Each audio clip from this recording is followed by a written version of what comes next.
meditation of our hearts be acceptable in Yahweh's sight. He is our strength and our Redeemer, and it is in His name, which is His authority, that we pray, praise, proclaim, project, and protect today's message.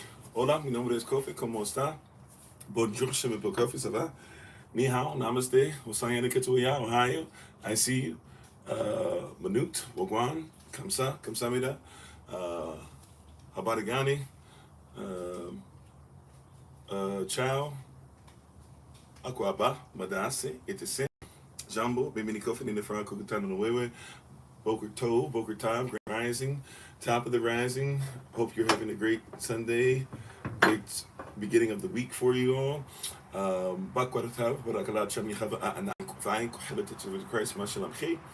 everybody. I am Pastor Kofi, Pastor of Servant to Christ, where we are always changing lives one mind at a time and being a voice of the voiceless and speaking the unspoken.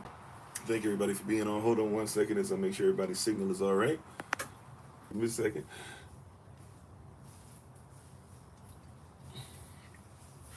All righty, praise you. So we're appreciative and we're grateful and thankful for everybody for joining us on this rising once again. And hopefully everybody can hear me. Mic check, 1, 2. Mic check, 1, 2, 1, 2. Prayerfully everybody can hear me where you are located and you can see me all right. Got a little bit of issue with lighting this rising, so it's going to be some weird gloss going on different platforms and stuff, but nevertheless, hopefully everybody can see us and hear us where you are. Praise Yah. We're going to get ready to go to Genesis chapter 15, and we're going to start at verse 12 if you want to go ahead and turn there. And once you have it, say amen, say I got it, say I'm with you. Real quick announcements, really nothing out of the ordinary. We have early rising Bible study session tomorrow. Check your Google Calendar invite to see if we have, if you get a Google Calendar invite around 1:30 or so for When Life Happens with Minister Elisheva. Feel free to go ahead and partake in that if you can. We have our regular stuff, early rising Bible study session tomorrow, Thursday rising prayer. We'll be on our live sessions as we should be. And don't forget this Saturday coming up, there will not be a watch party or SOC community meeting because this Saturday at 2 p.m. Eastern New York time, we'll actually be having our Brothers in Black event, virtually and physically. So those that are coming physically, you'll be getting more and more information. You should already be seeing some stuff floating around in different social media platforms. Those who are coming virtually, just look for the link and you can join us, whether you are a male or a female. You can join us. Just know that it's going to be centered and focused towards our brothers. And then if you are a brother and you're coming on, we're asking in solidarity that we wear some kind of black in solidarity with one another. And we're excited and grateful about that. Sister Carla, thankful and grateful. We praise the Most High for your blessing as far as the home and your faithfulness and your obedience, and you're putting the word out and sharing your story and being something, to help persons to be able to see how Yah can move in forgiveness and forgiving yourself and moving past those things. So we're grateful and thankful to see those things manifesting for you and your family. So well done, proud of you, continue to do great things in that. And so let's go ahead and get into it. So once again, we're going to Genesis, or Barashat, right? And we're going to go Barashat. Excuse me, sorry. We're going to Barashat Yad Bits. Hold on, where are we at? I'm having some issues. Okay, Barashat Yad He at Yad Bits, or Genesis chapter 15, verse 12. There we go. I'm going to get it. Genesis chapter 15, verse 12. Genesis chapter 15, verse 12 is where we're headed. Sorry about that, family. So once you have it, say amen, say I got it, say I'm with you. Thank you, everybody who was with us on the special Zoom session last night. Prayerfully you got something out of that. And to let it be known, we did record it, so if you missed it and you want to get the recording, just try to get in contact with me. I'll make sure that I get you a recording of it so you can see what we were talking about. And we were talking about lust and going into some of that. So just let me know if you need it. If you also, too, easiest way to get it as well is just literally go to Patreon, and whether you're a member or not, I have it set up where you can see it publicly. So whether you're a member or not, you should be able to come in there, or if you have any issues with that, just become a free member. As a free member, we set it up to where everybody should be able to come on there and see it. Alrighty? Alrighty, cool. But let's say hello, everybody, once again. Then we'll start in Genesis chapter 12 after our Bible pledge. I'm sorry, Genesis chapter 15 after our Bible pledge. All right, how's everybody doing? How you doing? Minister Stephen Beck Banath, is it? I hope I'm saying that correctly. How you doing, Sister Carla? All right, Kinley. Hopefully you feel better. But if that's a way of saying hello, how you doing? Hello, Dr. Small. What are my thoughts as far as when somebody is thinking about offing oneself? There's a lot of different ways we can go with that. Right now, I'm probably not going to start with that because that's not what I'm focused on. But if we have time to go into it, it is a Sunday and we do stick around a little longer than usual. So if you want to, ask the question, or if you're still on to ask the question, you can feel free later on. Thank you, moderators. I see someone here, so whatever, but they already got deleted. All right. Minister Elisha, how you doing? Into the deep. Hello, Alyssa. Even though you want something else to be said, I don't understand why Adrian needs to be said, but okay. It's going to happen now. So if I don't make sure that everything goes towards that, then it's going to happen now. Well, I'll say this then. There's information that you probably could learn that would help you to feel better about yourself. And if you really are thinking that this is the only platform that can help you, then you can go ahead and listen into that information. That will probably help you to see how somebody can try to make you feel bad about yourself, but then can help you to feel better. If that's something that you feel like that, well, then if the pain is too much, no matter what I say, then it doesn't matter what I say. I'm praying for you, though, and I pray that you don't make that situation. But you could be a troll, or you could be somebody telling the truth. At the end of the day, you have choices to make, and I'll do the best that I can to ensure that those choices are made. But if it continues and you continue to do some of the stuff that it seems like you're trying to do, we'll just have to mute you, unfortunately, because some of those stuff shouldn't be discussed on this platform anyways. But if you look in the description of the video, there is a link tree, and if you're actually telling the truth, you can find the information on there. You can get in contact with one of us, and somebody will get back to you ASAP, because we'd love to have you around and not threatening and not using that as a control mechanism to try and get things done in your life, but actually having the Most High take control of your life so that you'll be able to use mechanisms that help you to feel whole and happy. So that's how we'll address that. But welcome, everybody. How you doing? If you're joining us on the podcast, if you're joining us on Facebook, if you're joining us on TikTok, if you're joining us on YouTube, how you doing, Muhammad? How you doing, Brother Keith? Okay, well, Dr. Small, once again, the information is in the chat. If you really like to get in touch with somebody, feel free to make sure that you get in touch with us, and somebody will get to you ASAP, or you can listen in. And hopefully what we say is something that can help. Outside of that, I don't know what else is actually humanly possible. How you doing, King Edward? How you doing, Eric Martinez? How you doing, Sis Monica? How you doing, Timothy? How you doing, Jennifer? How you doing, Carmelina? How you doing, Keith? Mohammed? Bruder Richard? Keith? Trey? Sister Nadine? Alikia? I don't know if I'm saying that right. Alikia? Small Head Boss? Joan, Tabitha, Minister Tamara, everybody, thank you for the ministerial stuff too. Love the prayer session is rising. Thank you, Minister Nice, for leading us in that. How you doing, Recent? Brian. Hello. Thank you. I see some with yous. Got it. Once again, we're going to Genesis chapter 15. We're going to start at verse 12. How you doing, Bruda? Bruda Charlie. How you doing? Shirley Israel, Sister Carla, lie down, everybody, Detector. I don't know how to pronounce it.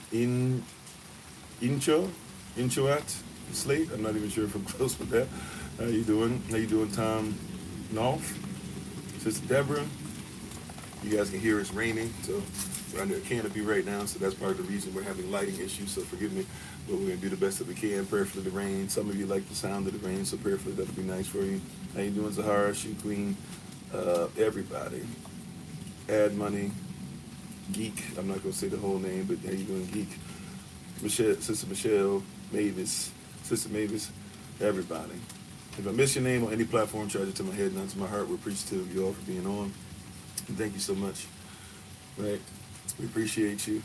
Let's see. King Los. everybody. All righty. All right, let's go ahead. Sister Judith, sorry. Wow, a lot of persons on already. Okay, I'm trying to catch everybody. Trayvon, springtime. I keep thinking, okay, this has got to be the end of the list. Nope, it's not. How you doing, Rasta Queen? Everybody, come on in, family. Big Brother Thomas, everybody, everybody. Y'all pray for me out here. I'm not saying a slur here. I'm literally gonna have to wet back, but we're gonna make sure at least you guys can get a message.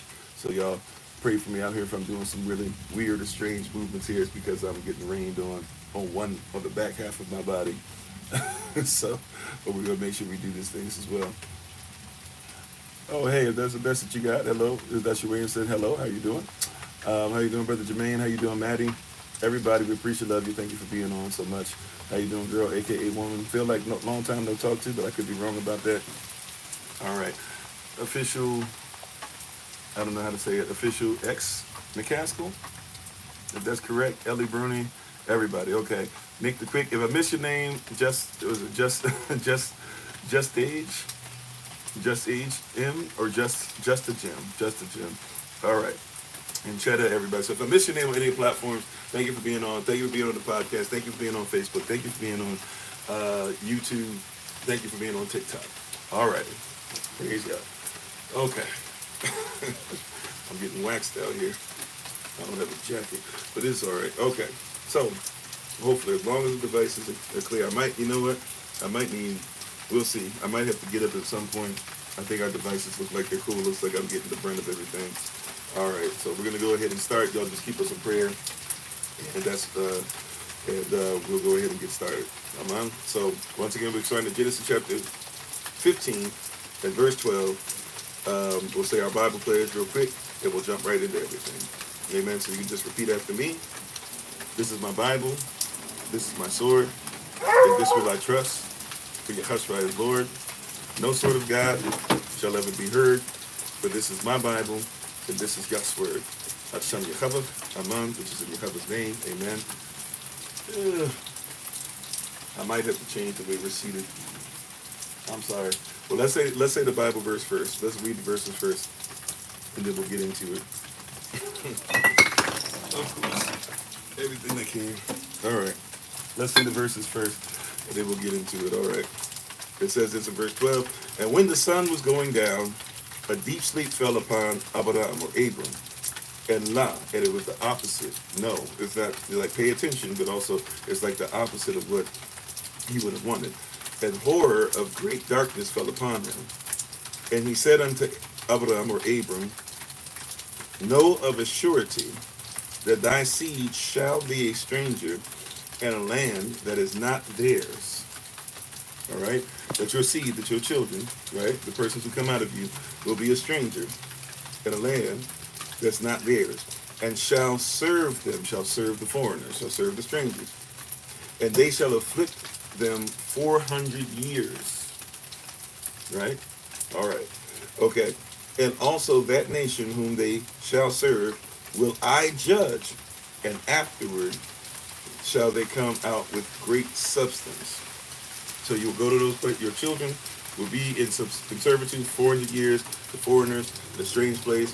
God says, I will judge them, and after I judge them, right, then your children will be able to come out with great substance. Verse 15, and thou shalt go to thy fathers in peace.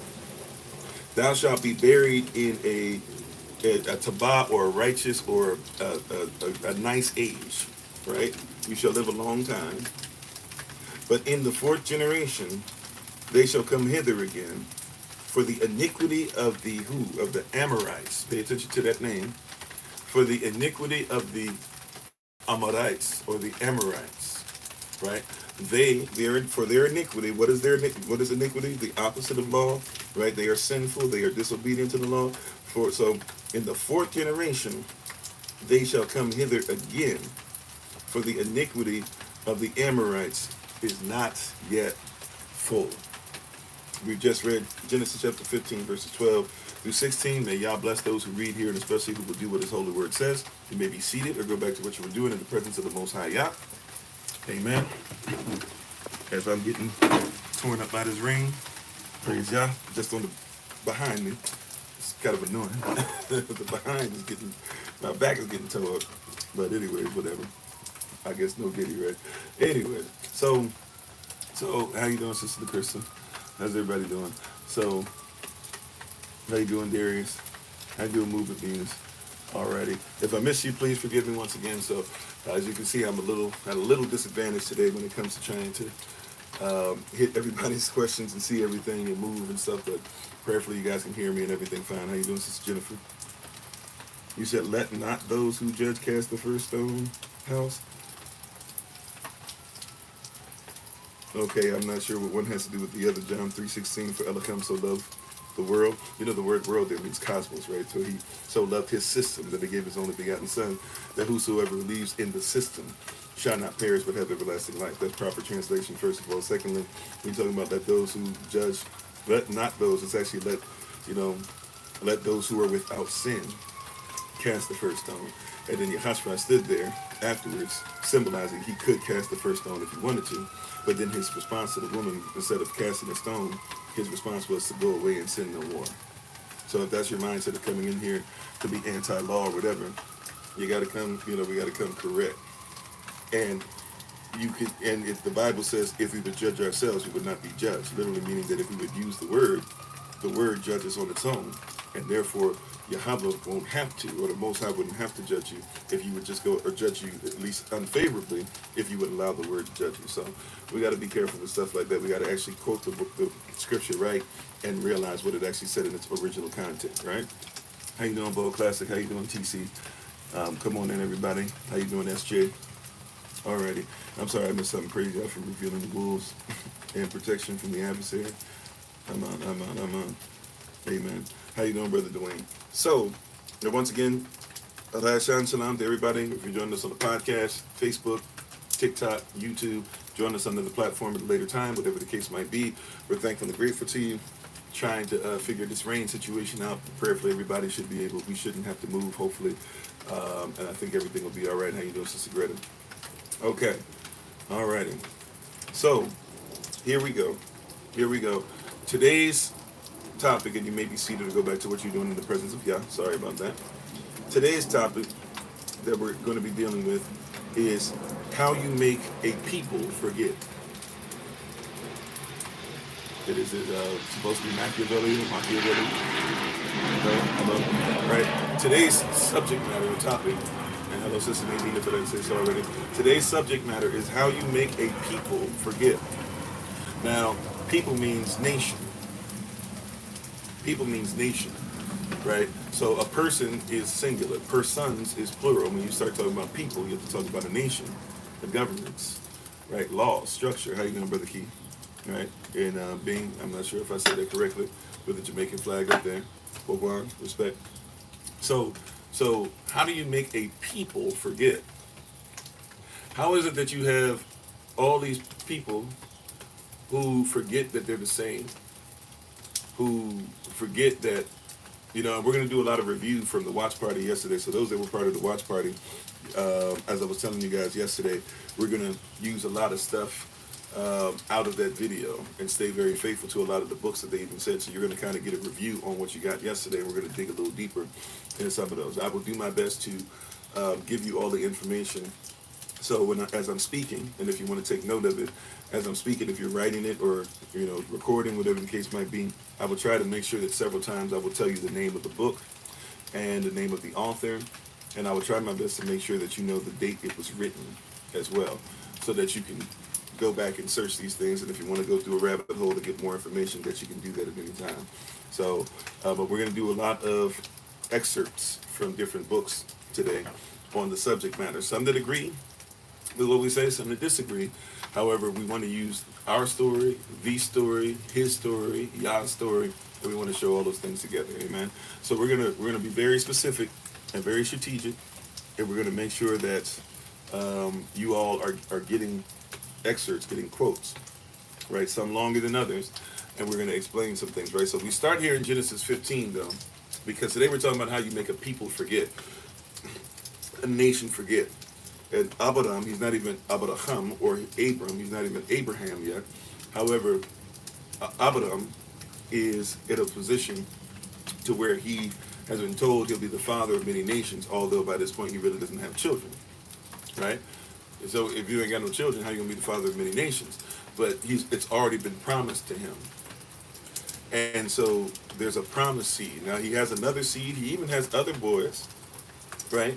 I can't remember the number of daughters, but he even has other boys. I think he has like 7 or 8 sons total by the end of his life, right? So a lot of persons only focus on Abraham's seed, right? But Abraham's seed has blessings, right? Hebrews, Avila people, they had blessings, but there are blessings that come through Isaac, and out of Isaac comes blessings that go to Jacob. And if you say, well, what about Esau? Esau could be grafted in if he liked. Somebody out of Esau can leave the nation of Esau and come into the knowledge of Yah, right? Because it's not Yahweh's will that any would perish, but all would have everlasting life. That being said, though, right, Esau, according to Scripture, right, whether you're talking about Apocrypha, right, 2nd Esdras chapter 6, verse 9, whether you're talking about what you call the Bible, it's all scrolls, it's all the word, but whether you're talking about Malachi chapter 1, right, that it is Jacob whom I loved and Esau I have hated, right? Or 2nd Esdras 6:9 that I mentioned earlier, it talks about how Esau is the end of this system and Israel is the beginning of everything else, or Jacob is the beginning of everything else. Hello, Jerome, how you doing? Right, so these are things that are there, right? But how do you make a people forget that even something like that exists? How do you make a people forget that there is a seed of through the seed of Abraham, that there are those that are promised, right? How do you make a people forget that literally in Revelation chapter 2 and verse 14, it tells you to be against Balaam doctrine. And Balaam doctrine is literally doctrine that is created to pay off those who are supposed to be Yah's prophets, called to be Yah's prophets, but they're paid off to come up with something to confuse the children of Israel and to deny the birthright of Israel. If you don't believe me, look up Numbers 22, 23, and 24, where you'll see Balaam very clearly, right? Look up Numbers 22, 23, and 24. Right? Oh, you got homies watching on the projector? Okay, if that's cool. If that's what y'all doing, that's cool. It's early. But if that's what y'all doing, have a great time. Glad to see all of y'all if that's what's up. Hey, that's what's up. If that's what's up. And thank you for joining us. How you doing, Alila? And everybody joining on different platforms. So you have this Balaam doctrine, Revelation 2:14. It says it there. And because many haven't studied their word, Numbers 22, 23, 24, and you've been told to exclude many of you because of your church beliefs and your Christianity, right, beliefs, which is not biblical. You'll go into a place and say, okay, Numbers 22, 23, and 24, that's something that I shouldn't look at because it's, quote, Old Testament, unquote. Right?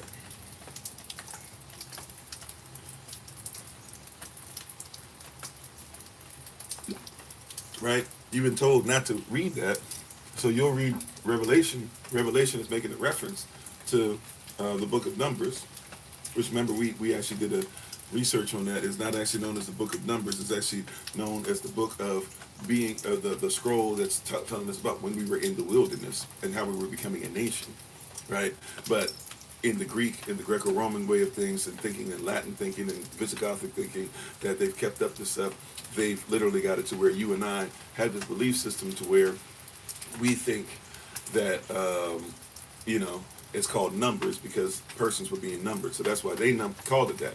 And hey, I guess it's innocent enough. However, we shouldn't change the word. When we're looking at the book of Numbers, it's about how laws are being instituted in the wilderness. Remember, the word wild means to be sauvage en français, or en franc, or en, goth, which is like saying, those who were Gothic, who kept up with the ways of the Romans, they're when they say the word wild or savage, they're saying that you are uncivilized. And we are uncivilized to them because in our civilization, we live a different way than they do, right? So when we say this, it's like when we talk about how a lion that you call tame would be wild to a lion that's in, in its territory. You think that wild means uncivilized, but a lion in its territory has a civilization. Whether you like it or not, they have a way of living. They have a way of life. They have a way that they think. Right?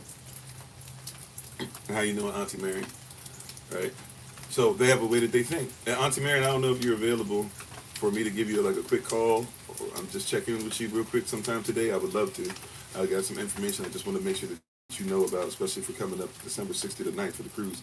I want to make sure you're on the same page. I'm pretty sure you are, but I want to make sure you're on the same page with everybody. And I wasn't able to attend yesterday. So, okay, I just want to call and check in with you, just make sure, okay? Or if you don't hear from me literally, I'm talking about like right after the live session, feel free to call my phone, right? I want to make sure that we wrap a little bit. I don't need but 5-10 minutes. I know you're busy. I know you got stuff to do. I know you got your hosting still, all that stuff.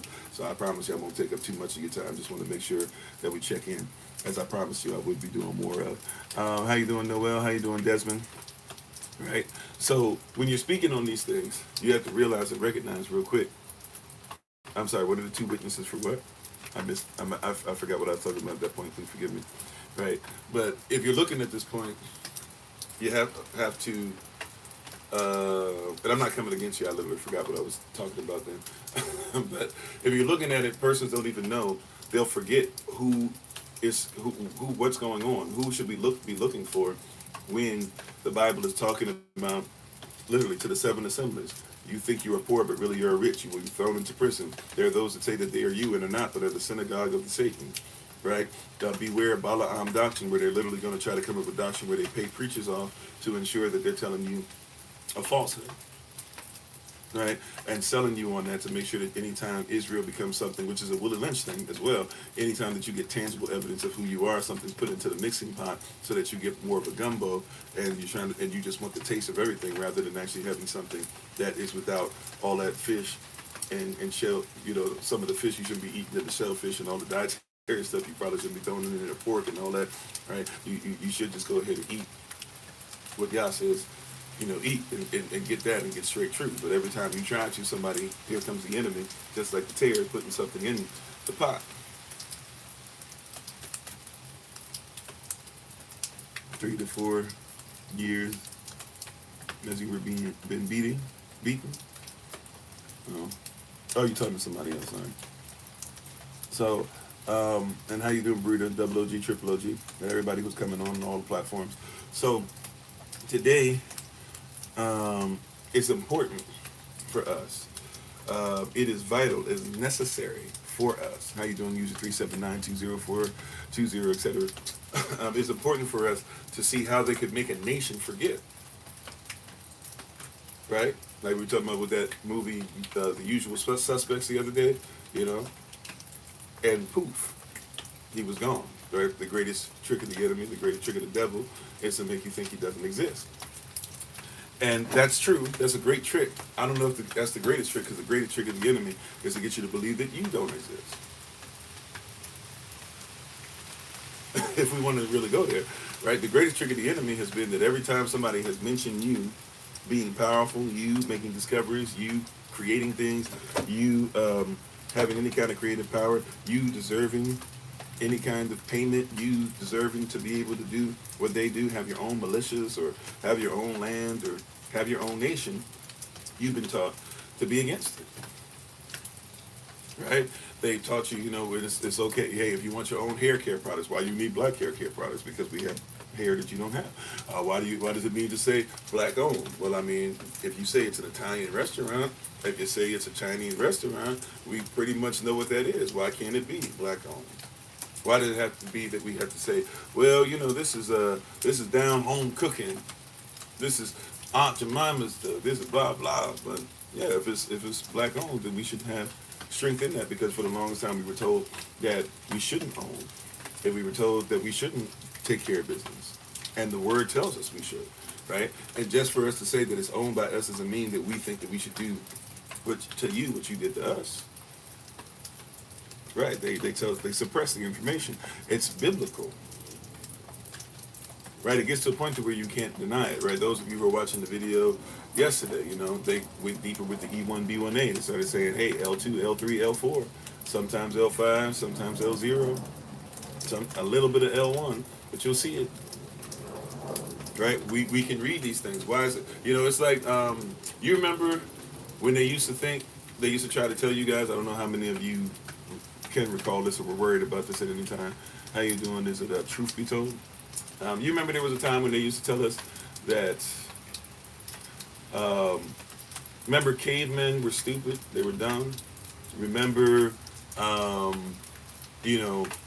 they had to give you cavemen were stupid, dumb, especially from an evolutionary perspective, and they told you all that stuff. The reason is because they told you that there was something that they called a Neanderthal.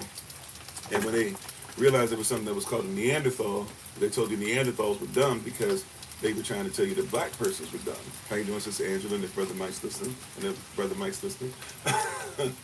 and if baby girls listen, daughters listen, forgive me, I can't recall the name, right? But they needed you to believe that you were stupid. So Neanderthals were stupid. They were dumb. Right? That's the way they do it. Neanderthals were dumb, and it was because they thought that Neanderthals were you. But then, when they came up with some of the stuff they need, their genetics and stuff, and eugenics and all that, it messed up. In the 90s, they started switching what they were saying. How you doing, Sister Tamara? Now, why did they start switching what they were saying in the 90s?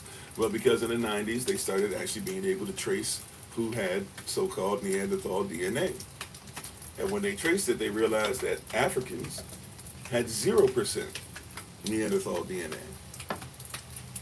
Right? 0% Neanderthal DNA. But how much DNA did they have? They had, and there's still a small trace, but they had like up to 3%. And really some were even more, but those are the ones that are kept down. But up to 3%, meaning that if you're going to talk about a Neanderthal is not an ancient version of us, it's an ancient version of you. Even by your standard, right? So when they began to go under that standard, they had to stay under it, and then all of a sudden it was, oh man, Neanderthals were actually smart. They were actually amazing. They actually did cave art. They actually did blah, blah. Right?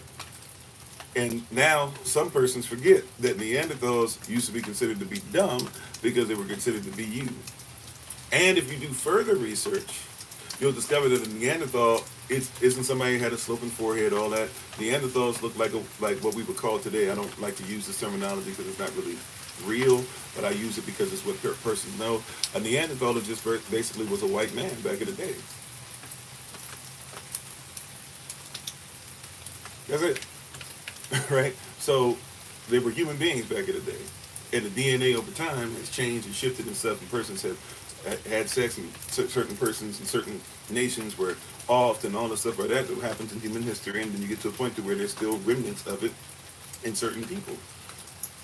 And they're not in us until the last few generations, which means when a lot of us were forced, some persons through love and marriage, but when a lot of persons were forced to lay down, now some of us have really, really small traces, less than 1% of traces in us. Right? Like it's not that hard to trace, right? But how do you make a whole nation? How do you get a whole group of persons to forget that? How do you get all of us as Israel? How do you get all these black folk who were told that Neanderthals were stupid and they were making these cartoons with bones through your noses and stuff like that, and having you speak like, yes sir, Bob, this and that, and having the person who spoke like that being afraid of the Africans, being afraid of themselves, right? Being afraid of Native Americans, being afraid of themselves. Matter of fact, not even seeing themselves in Native Americans. Although we know that was changed up, who's Native American, who's not. Right? Like we see that in our own branches. Some of you call tribes, but tribe is not a great word to use for any nation. It's actually a word that is offensive, right? And it's something that you're using to talk about who you wiped out. So we don't deal with tribes, but some of you use that term, so you know that term, right? But persons are messing with this stuff, so we know this stuff is changed. You get a whole group of persons, and then literally, in 20 years or so, 25 years ago, the 90s, so 25 to 30 years, pretty much everybody has forgotten that they used to say you were dumb because you were Neanderthal, and now you don't even realize that a Neanderthal used to be considered a black person. Some of you think that Neanderthals are just ancient humans.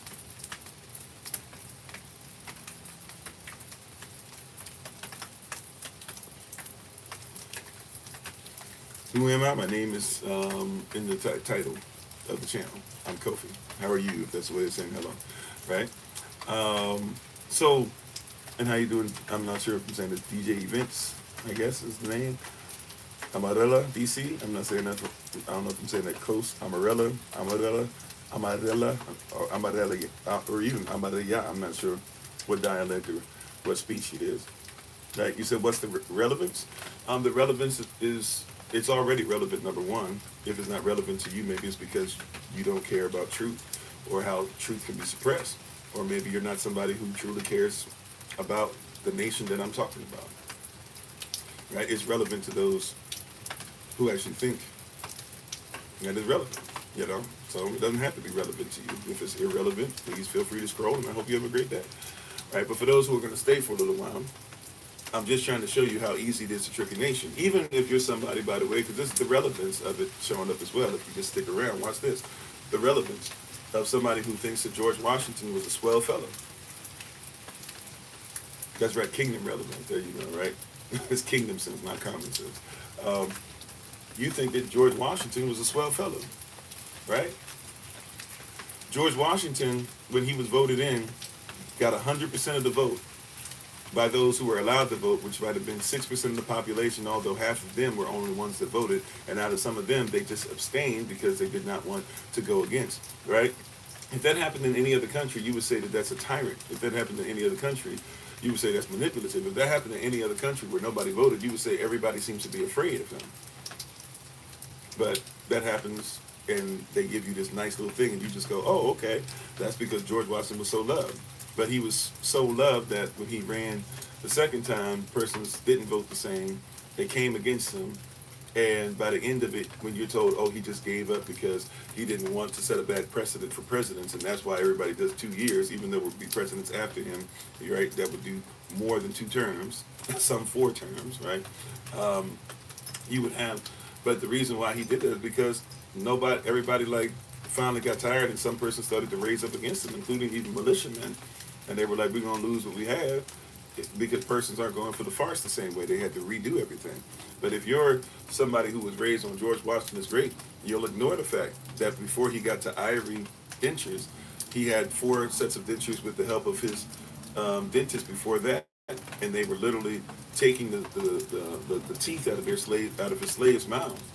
Right, they were seeing which ones would look the closest to each other and match up, and they would make dentures out of that. And so he was ripping the teeth out of person's mouths to ensure that he had teeth, because by age 30 he had lost all his completely because he ate candy all day.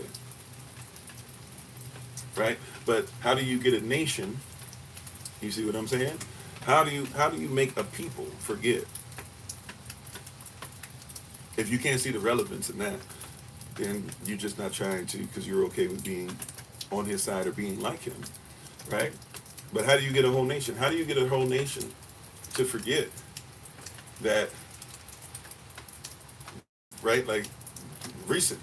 How do you get a whole nation to forget that Kamala Harris was somebody who had to come off the campaign trail because she was locking a bunch of us up, and it caught up with her, and it was a Spanish woman who brought it out. So it wasn't a white person, it wasn't this, it was a Spanish woman that was like, okay, you want to come up here and act like this, blah, blah, I got something for you. And she said straight up, this is what you're doing, this and that.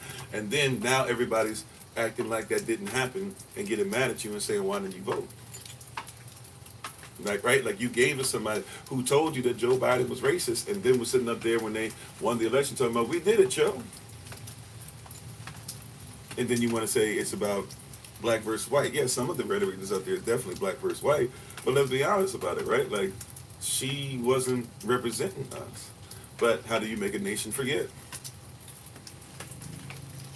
Right? You see, there's a lot of stuff that we forget easily, right? I'm not on the right, I'm not on the left. I'm on what's righteous.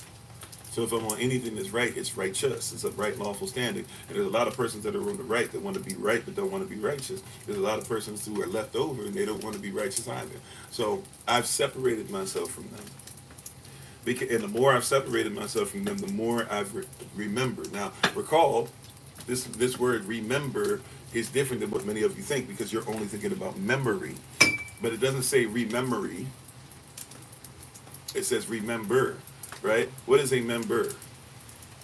a member, a part of the body. So, for example, if I have 5 fingers and something happens, an accident happens, that finger might be dismembered, right? I go ahead and I pick up that finger. Hopefully I have some help, right? But we would pick up the finger, we would put it on ice, we would put some ice around here, we would wrap it up, right? We would go ahead and we would run into the place, and we would, we would let them know what's going on. Prayerfully, we could get in right away. They'd be able to sew the stuff back on, and it would be remembered. It was a member, it was dismembered, it was remembered, and then after that, you have to actually, no matter how long it was dismembered, even if it was for 5 seconds before they started sewing that thing back on, guess what you got to do? You have to start going through the process of not just healing, but then you have to go through the process of remembering its usage. Because it's gone. It was gone. And so depending on how long it was gone especially, there are certain things that it does not have anymore. See, so if the finger is detached for too long, right, and your body starts to try and do certain things to heal because it says, well, I guess nothing's going to be attached. We got to get used to this. We got to protect ourselves. Then what begins to happen is what? Yeah, physical therapy won't help if you can't attach it soon enough. Or the finger might eventually just fall off anyways, right? So we're talking about remember. How do you, when people forget, you have to remember. And when somebody's forgetting something, we're really talking about even there's a dismembership. So we as a people, we're literally dismembered from our culture, from our language, from our tongue, from our thought process, from our brothers, from our sisters. Deuteronomy 28 talks about how you will have, that husbands will have wives, right? And will watch them have children for others, right? Literally, Mary jumping the broom and still dismembered from the person that you want to become one with and have membership with, right? You will watch your children be sold and will not be able to do anything about it. Dismembered. Now this is biblical. And yet for whatever reason, everybody wants to pretend that this is something that we're just coming up in, right? Now there is, remembrance, and there is muscle memory. Matter of fact, there are persons who haven't had limbs for a long time, had to have, things, amputated and stuff like that, arm, leg, stuff like that, and they come up with technology to where the technology literally only needs to be, not even attached on the inside, just needs to be put up on the arm. And the arms and certain frequencies and things like that, when the two connect, and they can actually tell the fake attachment, hey, go ahead and move your finger, move this, if the person thinks about it, right? Even if the person, a lot of persons, when they get amputated and stuff, or persons who even do massages, they'll tell you that you have to massage areas, and sometimes even you massage as if the person still has a limb, even though the limb is missing, right? Because the person might be feeling, even if they haven't had the limb for a long time, they still might be saying like, man, my toes hurt, right? That happens after war. Somebody be like, my toes hurt. You don't have no toes. You don't have a leg. But my toes hurt. And so you have to deal with the person as if they actually have it. And when the person looks down and realizes they don't have the leg anymore, they freak out. But part of the freaking out is because how am I still feeling something that's not there? Right, phantom memory, exactly. Right, mothers can feel phantom kicks, right, come on, right? Like they can have phantom kicks. You already done had the baby. Or, unfortunately, trigger warning, sisters, please forgive me, and fathers as well, brothers. There have been some who've miscarried, but still feel everything that's going on, right? So when you feel this phantom stuff, or what they're trying to call phantom, in our situation, saying that we're making stuff up, right? There really is stuff that's there because you were cut off, right? Your body is remembering, right? Your body is saying something's supposed to be there.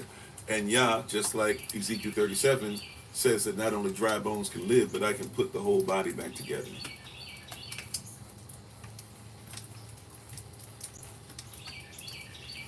Once again, Yah is not just saying that dry bones can live.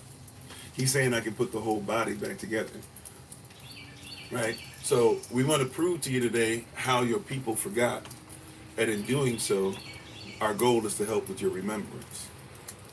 Right? Right? Amen. Amen. Minister Taylor. Amen. So let's look at some excerpts from some things as promised.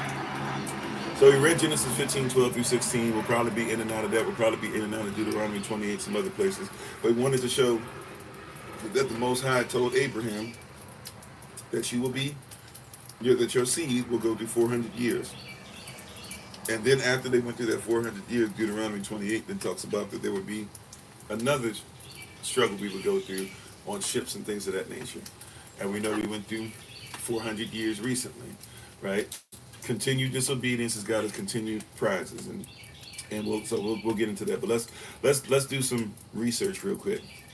So I want to start off. There's a bunch of stuff. I don't know if I'm going to go chronological order, but I want to make sure that I go through and talk about a few things. So we talked about some of these things, and we saw some of these things in when we watched Reclaiming the Throne yesterday for our watch party. And there's something called auto de fe, right? Or auto de fe, excuse me. It's probably the better way because it's Spanish or Portuguese. This turns out to mean acts of faith. Acts, ACTS, of faith. Acts of faith. Auto de fe. If you're spelling that out, AUTO space DE space FE. Or we're going to start off with acts of faith. All right. Now, this acts of faith is not acts of our faith. So let's make that very clear. When this is talking about auto de fe, we're not talking about acts of faith for us. We're talking about acts of faith, though. It's important that we catch this because this is a Christian thing. This is a Roman Catholic thing. This is something that was done in Spain and in Portugal and many places, even afterwards. But here it's called acts of faith. All right? Auto de fe. All right? This is a ritual of public penance. Right? Now, let's look up these terms because even though they're not terms that we would use, we want to make sure that we're obedient to this stuff, or at least we're obedient to the etymology, right? So we're gonna let's just define penance real quick. Not according to us, because it's not our stuff. It's according to them. What do they mean when they say penance? When they say penance, they mean a voluntary self-punishment. Did you catch it, beloved? This is a voluntary what? Self-punishment. Are you with me, beloved? Right? This is not something that's supposed to be inflicted by them as much as they're trying to say, if you don't listen, this is you inflicting it on yourself. They're messing with the mind. This is Willie Lynch stuff. Penance is supposed to be a voluntary self-punishment. We don't volunteer to punish ourselves. As you're talking about, well, we crucify the flesh, right? That's obviously not talking about we're actually doing it. Some persons try to take that and actually do stuff like that to themselves to show how holy they are. That's not what we're talking about, right? We're talking about being more disciplined. But they mean physically, right? A voluntary self-punishment inflicted as an outward expression of repentance for having done wrong. In other words, when they say that they're going to perform a penance, they're saying that there's something wrong with you on the inside. And since something's wrong with you on the inside, the only way to cleanse yourself is to make sure that you hurt yourself on the outside. And if you hurt yourself enough on the outside, then their God will be pleased enough to be able to forgive you of your sins. And if you just have to be jacked up for the rest of your life, you'll be jacked up for the rest of your life. So when somebody says penance, that's what they mean. You might not have known that, right? You just thought penance, oh, I need penance, I just repent. No. Repent and penance are not the same thing. Repentance is not the same thing as penance. You said Martin Luther King Jr. started that?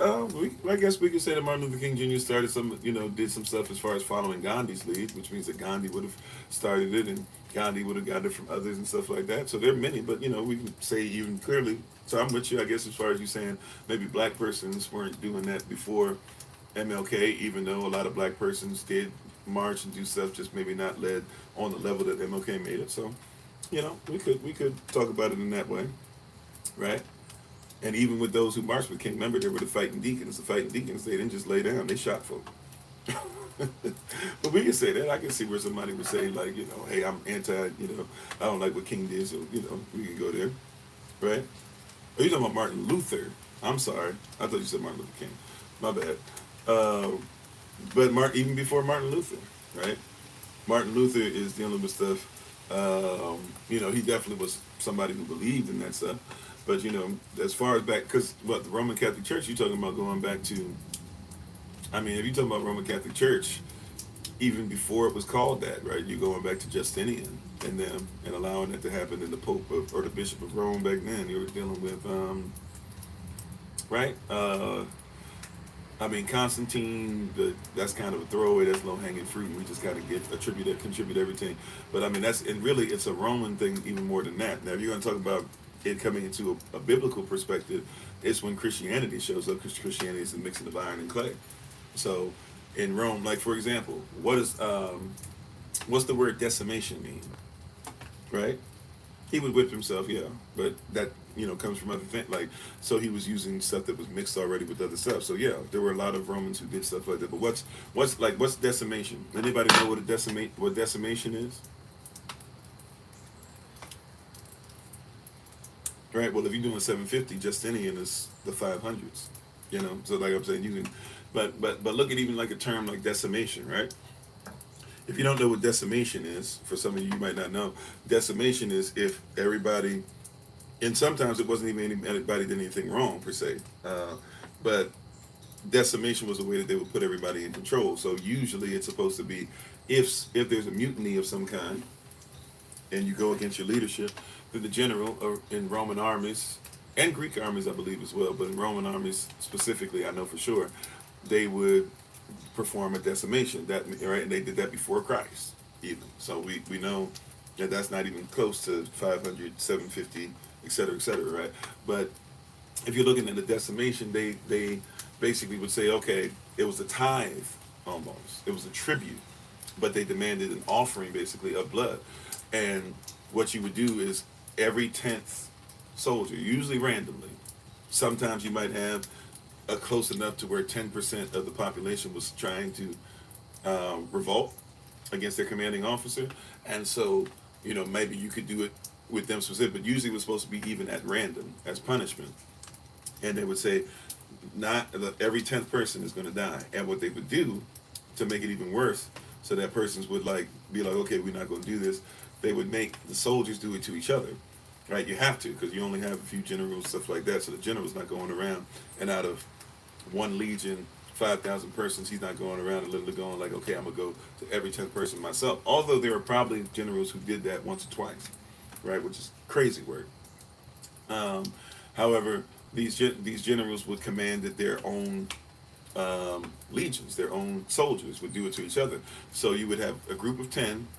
One would be picked at random. Sometimes they'd even make the soldiers pick them, which is even worse. And then they put them in the center, and that one person would be offed by the 9 other persons. Right? Kind of like the idea, if you remember when Julius Caesar was offed, and before he covered, his face, maybe said et tu Brute or something like that. But after only a few persons actually stuck the knife in him. One person tried to start it. He actually was fighting the person off. Another person tried to get at him. He still was fighting the person off. Julius Caesar could throw hands, right? Persons forget Julius Caesar used to go fight. So, but he finally there were like maybe 3 or 4 persons, probably max, that actually were responsible for him getting stabbed to the point to where he bled out or whatever, or fell out, bleeding out. Then everybody else comes and joins in, because if it has to be assigned. So that's why he got so many stab wounds after him. Is because they had to recognize, like they said, okay, let's go ahead and do. Matter of fact, the first Roman, not the first, because we were already doing this, but the first Roman autopsy, and therefore the West considers it to be the first autopsy, but the first Roman autopsy ever done was done on Julius Caesar, because they wanted to know how he actually died. They were that interested in the story that persons wanted details, and they actually even put up a whole doll at one point and even showed the people of Rome, like, okay, we looked at it, we can tell this stab wound was located here, that this blah blah blah. They actually that's the autopsy for them in the West. That's when they started doing them, because the public wanted to know what happened to so and so, right? Anyways, that's a little aside, little bonus for you today, but. No, getting back on track, right? So And how you doing, Brother Craig? So when you see, these things happen, they had stuff like that, but they wanted everybody to be in, because if only one person, only 3 or 4 persons did it, everybody might be able to do whatever. Or the people, if they were afraid, what if the people who were afraid, now they ended up loving Julius Caesar, but like, what if the people were anti-king like they were out of touch. They were thinking the people would love what they did. And so everybody, since they would suppose they loved what they did and got rid of Caesar, everybody wanted a piece of it to be like, yeah, I was in on it too. So that's why he stabbed so many times, right? So the same thing happens with the decimation. They wanted all the soldiers to be involved in it, so that all the soldiers were like, hey, if any of y'all get out of pocket, we'll come at you. And that's stuff that they use in chattel slavery, right? Chattel slavery, you have somebody speak against massa. All of a sudden, right, everybody's like, no, massa let us eat, twice yesterday, not just once. Massa actually gave us some stuff. And he didn't just give us pig entrails. We actually got some pig hooves. We got some pig's feet. We got some hog maw. We got some pig brain. We got, right. Don't mess it up, right? Because Massa giving us a little extra. And when persons got to control, they'd even have you whip your own person. This is where you get sayings like, I only whip you because I love you. Because if you were loved, I'd rather have the person who loved me whip me than the person who despises me whip me, because that person would take me to the point of death, right? And sometimes would mess up, because they were never supposed to take your life in whipping, unless you did something really, really bad. They weren't supposed to take your life. They were supposed to get you to the point of death and allow you to come back and heal so that you could be used again, right? But this time when you're used again, you would remember with all them slashes that you took, and how you carry that pain around, and how you might have some internal stuff now going on because of what they did, right? You would never act up again. But if somebody loved you and they whipped you, well, then they were involved in it. They comprehend they're doing it for massa. They try to make sure that you're protected. So I only whip you because I love you. That's where you get that from, right? Yeah, right. But we say these things still, and we forget. See, how do you make a people forget? That's what we're talking about today. How you make a people forget is to literally have it to where you make it to where everybody's looking up to somebody and saying, this is why you want me to do it. This is why you want me to whip, right? I'd rather whip you. We say stuff like this today too, right? I'd rather whip you than the police get their hands on you. And I get that to a certain degree. But we say things like that, right? Yeah. Well, thank you for the compliment. Is it Lute? I hope I'm saying that right. Lute or Lute. Thank you for being on. How you doing? No one, stay silent. Thank you for being part of the community. See, so when we're speaking on these things, how do you make a people forget? How do you make a nation forget? And ultimately, then what you do is you just stop talking about how it got there, right? Ben Affleck. Oh, Ben Affleck, he's a great actor. He's rich, blah, blah. Ben Affleck's family has been making money off of us since chattel slavery. That's how they came up. That's how his family came up. No. Ben Affleck, he made it out the mud. No, he didn't. No, Barack Obama, he really made it out the mud. No, he didn't. Check out who his stepfather is. You know what I'm saying? Yeah, he got a stepdaddy. Nobody talks about him. You just talk about his father. But what about his stepfather? How you doing, talk about?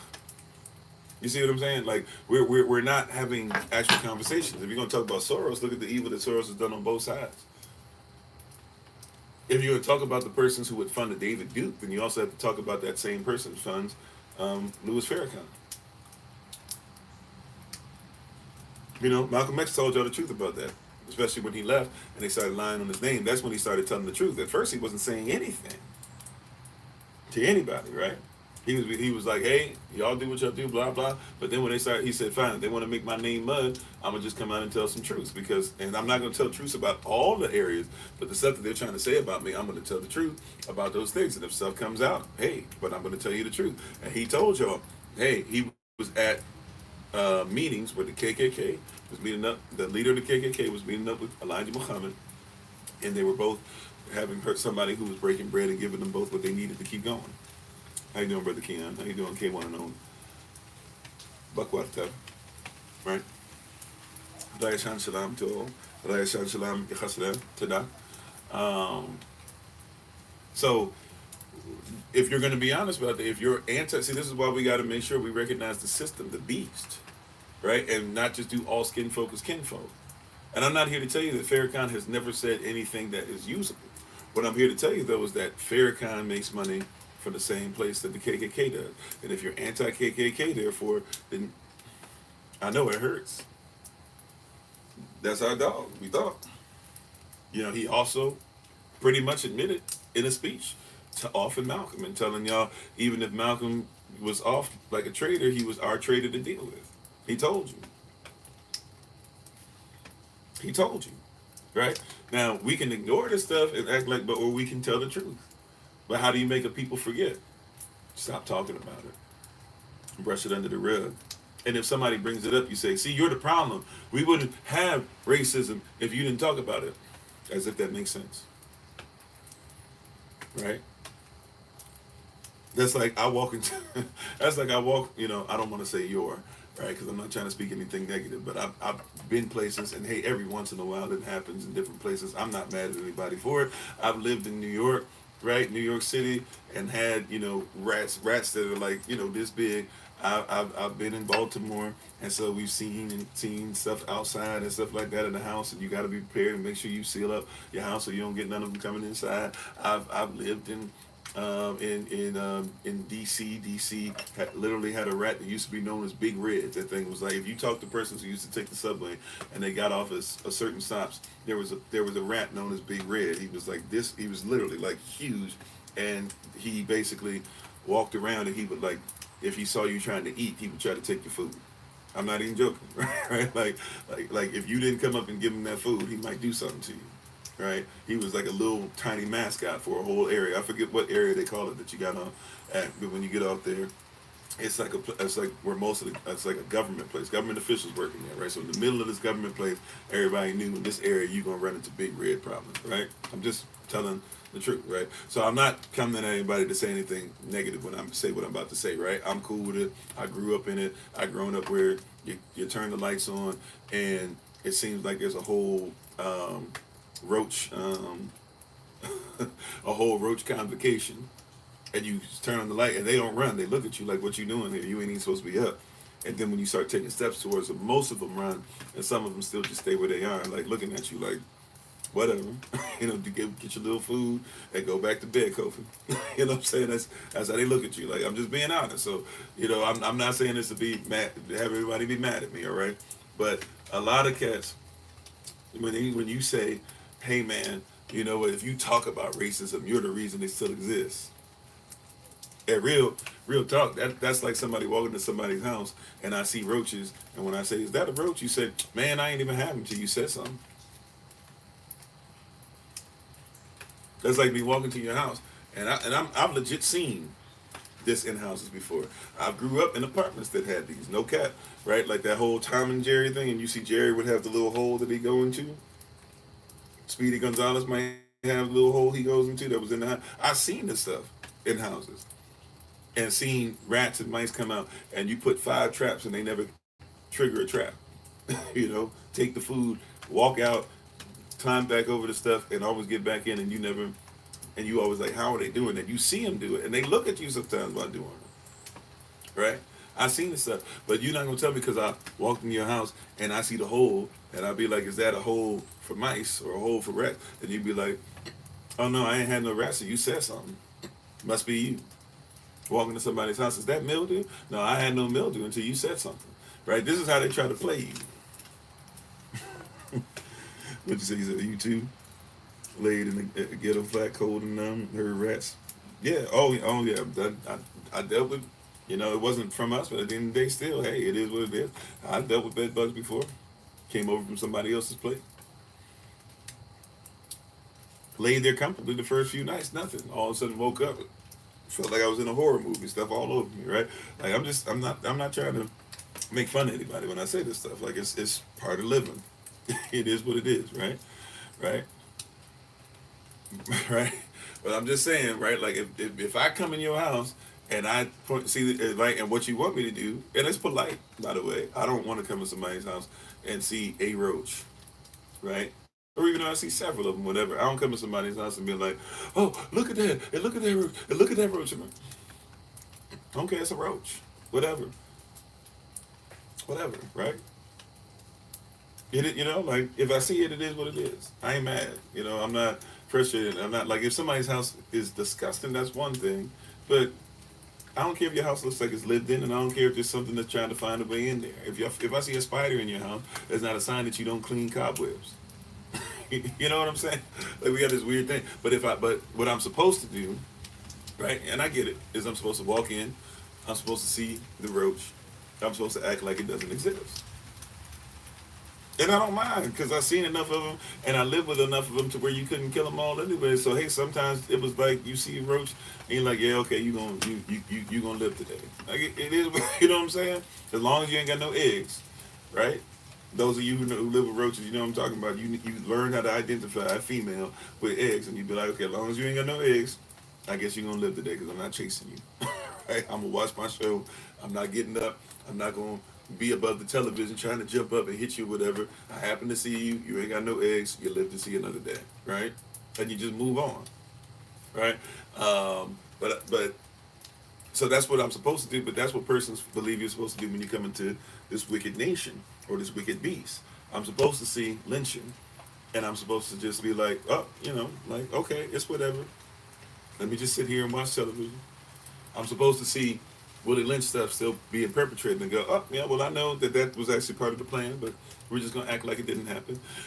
I'm supposed to see somebody doing wickedness, and then we just not say anything about it for 40 years, right? And then they say make America great again, or it's 36 years. They say make America great again, and we don't want to act like, hey, didn't Ronald Reagan run on that while putting crack in the community, while doing the Iran-Contra thing? While his wife was known, forgive my language, but just gonna be honest, while his wife was known for giving head, and then telling you that she was this great woman of virtue and this paragon of virtue, and that, I mean, real talk, right? But can we just be real? Like, I'm supposed to see this stuff in your house, in your country, in your family, and act like I didn't see it.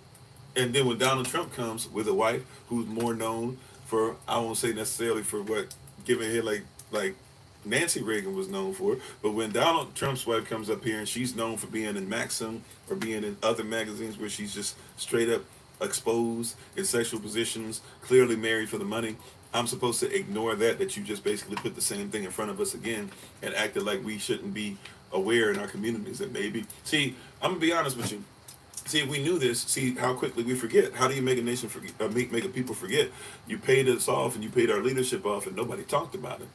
Balaam doctrine. But see, if we had known what was going on, here's something that I want you to think about more so. When Trump was in office, y'all didn't think about what happened when Reagan was in office. And they ran on the same thing, make America great again. He was telling everybody, I'm going to do the same thing. Christian nationalism, you didn't excuse me, you didn't call it that, but it was alive and well in the 80s. And through Bush, the early 90s. Because Bush is the extension. Right? Lying about what's going on in war and stuff like that was already going on. Ronald Reagan was supposed to get impeached. If it wasn't for Oliver North, Ronald Reagan and George Bush were supposed to. George H.W. Bush were supposed to both get impeached. They had made laws about not doing the Iran-Contra stuff, or at least the Contra stuff, already, and not even getting involved with it because they knew the persons who were in the Senate, including Republicans, made laws against fighting that war because they knew that Ronald Reagan was a supporter of them and was basically going to try to make money off of it. And he did it anyways. And if you guys remember, he was supposed to get impeached. But then they hooked him up at the end. They got him on. Right? And so when Trump comes in and the same stuff happens, you should have been looking for that. Matter of fact, here's something that we don't talk about that much. How many black folk got addicted to drugs heavy again? How easy was it to sell drugs? Matter of fact, during the time of Trump, Obama was working his way towards it, but once Trump got in, what did they do? A whole bunch of legalization of marijuana and all that stuff, and different types of strands of marijuana and different persons. Why? Because Trump's buddies are the ones making money off of it. This time, y'all helped to make it, and by the way, it should have never really been illegal, but y'all helped to make it legal, and y'all wanted it and stuff like that, but you couldn't get the permits, and you couldn't get the stuff that you needed unless you were a certain ilk of black person, which really meant that you weren't acting like a black person. And so the persons who were anti your community got all types of stuff. So a whole bunch of our young boys are out here dying off of fake weed. And to give you an example of that, it was a struggle to get sober. But you are through the grace of Yah. Praise Yah. Yeah, Oliver North blew the whistle on all the trees in the sacks. Well, that, but then Oliver North and his secretary, yeah, and then they go and they shred all the paperwork, right? Oliver North takes the hit. He says, I'm the one that did it. Go ahead. And what do? They gave him his pension, and then they gave him shows, 20, 30 years he remained on television? Right? Fox News, basically, 20, 30 years. They paid him off. Even as far as conservatives are concerned, Oliver North ain't really got nothing to say. Not as far as the case, but as far as, like, in general, to get them lathered up, to get them excited. Oliver North became your hero because he protected Ronald Reagan. Right? He was wanted to be the fall person. So you're like, well, how does a general, how does Oliver North, how somebody of his ilk get involved with something like that or whatever? Well, then don't be surprised later on when it's Rudy Giuliani. How does somebody who's a lawyer and this and that end up getting with Trump, blah, blah? We're seeing the same thing. How do you make a nation forget? You guys think this brand new. This is repeat. This is rinse, wash, repeat. Uh-oh. They done restricted us today. Praise y'all. I was waiting for it today. Somebody doesn't like what we're saying. They were hoping that we could take it down, but we're still here. And we still got this recorded, by the way, so even if we were taken down, just know that we would still be on here, and we got 7 channels, so know that you're not going to stop it, right? But yeah, you have a lot of persons on here who are frustrated and upset. They're mad that we would dare say, right? They're mad that we would say the truth.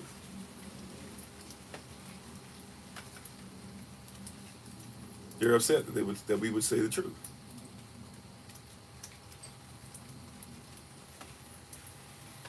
You got to recognize that, right? So how do you get the people to forget? Even in this, right? Social media, we just had something just show itself. How do you get the people to forget? We're literally on social media. They're upset right now. Somebody's upset and they say, I want to make sure that nobody can hear this. I want to make sure it's restricted. I want to make sure that this doesn't get out to enough persons. But you can't stop the truth. And you can't stop the realization that it's there. And if we want to go deeper, many persons try to get you and I to forget truth because it's like when persons say, like, for example, Jerry Jones, right? Was it this year, last year, whenever? All that stuff comes out and persons are like, yo, when those black children were trying to get into that school, that's Jerry Jones as a teenager right there, right? Jerry Jones comes out, doesn't even really apologize, and he gets others to be apologetic, like Stephen A. Smith and others, to be like, man, he was a little child. When are we going to stop this? He was a child. He was a child back then. Do you not know what he's done for black men? Yeah, he gives black men checks to playing gladiatorial games. He's an NFL owner. He's a slave owner. You know, the gladiators were always slaves. The gladiators were famous. The gladiators had sex with a lot of women and, unfortunately, a lot of men. Sometimes forced. But they were gladiators. They were famous. They have statues of them. Just like they got statues of those who make it to the Hall of Fame in the NFL.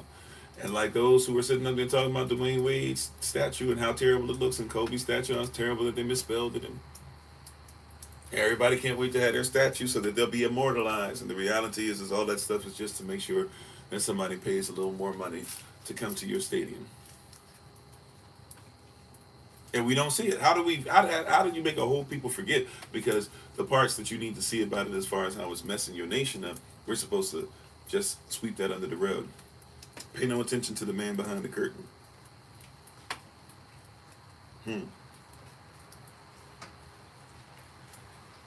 How do you make a people forget? How do you make a nation forget?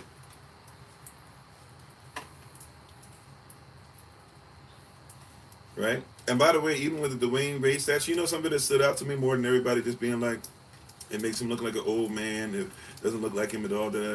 One of the things that I saw in that, I was like, do you not realize how many statues are out from Greco-Roman times, Babylonian times, even the few that have survived? You know, even the, I forget what they call the warriors that they found dug underground, of the Chinese warriors and stuff like that. They have a version of it that's in Africa as well, like that as well. Like nobody, these are artist renderings. And sometimes on purpose, like, Dwayne Wade was happy with what he saw. And he was part of the process. That means he knew what it looked like.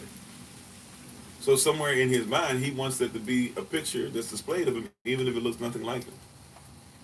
And that's something that happens in history as well with iconoclasm, right? If you look at a whole bunch of pictures of Alexander the Great, or a bunch of busts of Alexander the Great, because they weren't really painting his face. Back then they made busts of him, right? And they wanted them to be put with other places because his statues were supposed to be put in places to be worshipped. If you look at those statues, they all look different.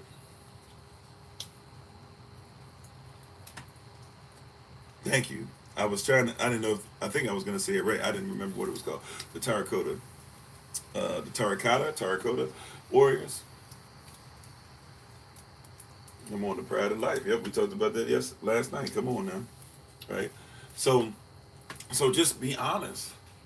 And if you guys want to share, thank you, Sister Carla, for doing so. If you guys want to share, if you're on TikTok or whatever with SOC members or persons, feel free to do so, to let them know that we're on, since they're going to restrict it to try and say that we shouldn't, a person shouldn't look at us, or they'll probably have a warning before somebody sees a live session and be like, this person's talking about whatever. And we literally just talking about the story. I haven't even gotten to the stuff that they're really going to be upset about. But I like when they do this sometimes, because when they do it like that, then what happens is we go, oh, like I start to go, oh, okay, like then the gloves are off. As long as I don't do stuff that'll get me kicked off, at this point you already done restricted me twice. If you notice, they don't even restrict us once, they always restrict us twice. So I got 2 restrictions already. So I'm like, shoot, if you don't restrict me already, and it's going to be for those, it's going to be just for a panel, then hey, let's get it. So let's get it. Let's go all the way in. Praise y'all. Alrighty. So we're going to go first. I'm going to give a few more. Well, yeah, let's just get into it. So I'm going to go first to how they're getting you to forget stuff and what we've even forgotten.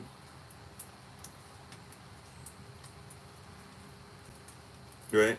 It says this right here. The Jews, this is the name of this book. This is the name of the book. Right? So I wasn't going to say the J-Dubs. I might still say the J-Dubs. Right? But hey, if I say J-Dubs, or if I just say it outright, since they already got us on it, restricting us for today, it is what it is, right? But I'll just say for now, the J-Dubs, right? That means what? The Jews, okay? Just make sure we know. I just don't want to say the Jews over and over and over and over and over and over and over again, right? At least for these platforms. So the J-Dubs, colon, the JWS, colon, a study of race and environment. Right? This is the name of the book. All right? The J-Dubs, colon, a study of race and environment. Say it one more again, okay? You ready?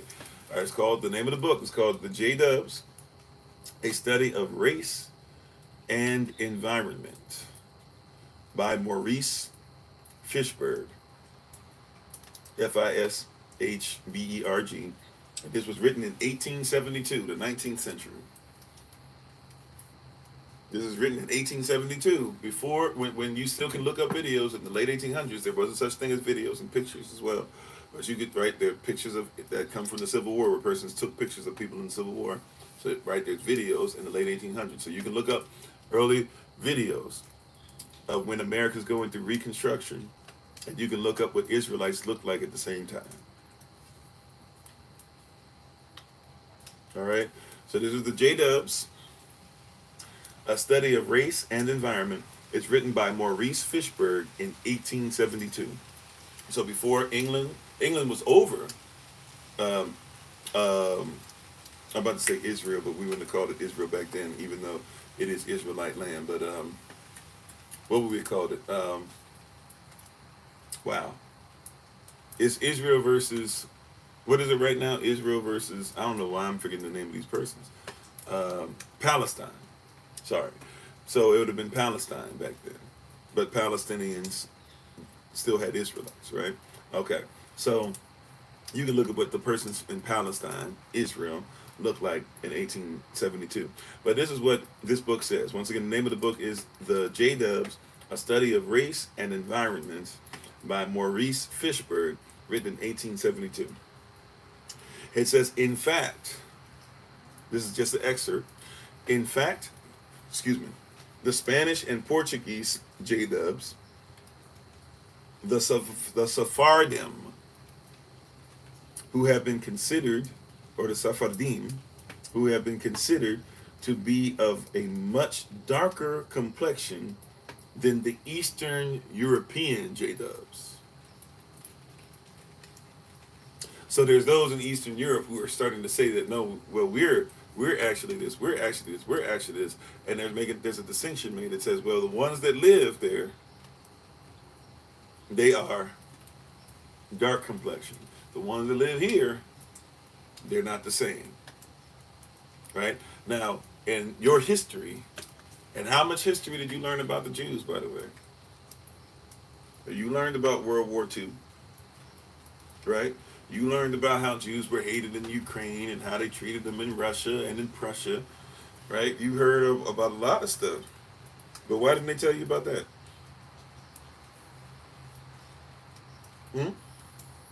Come on. Right? Something's going on. Something doesn't make sense. You taught us about all this other stuff, right? And told us all this other stuff that happened to make sure that we had, right? And but you never told us that, right? Even with there being somebody like a Sammy Davis Jr., who, by the way, was into some evil stuff, if you do some research on Sammy Davis Jr. But, you know, you had Sammy Davis Jr. dance, but you never had anybody tell you that Sammy Davis Jr. considered himself to be a Jew.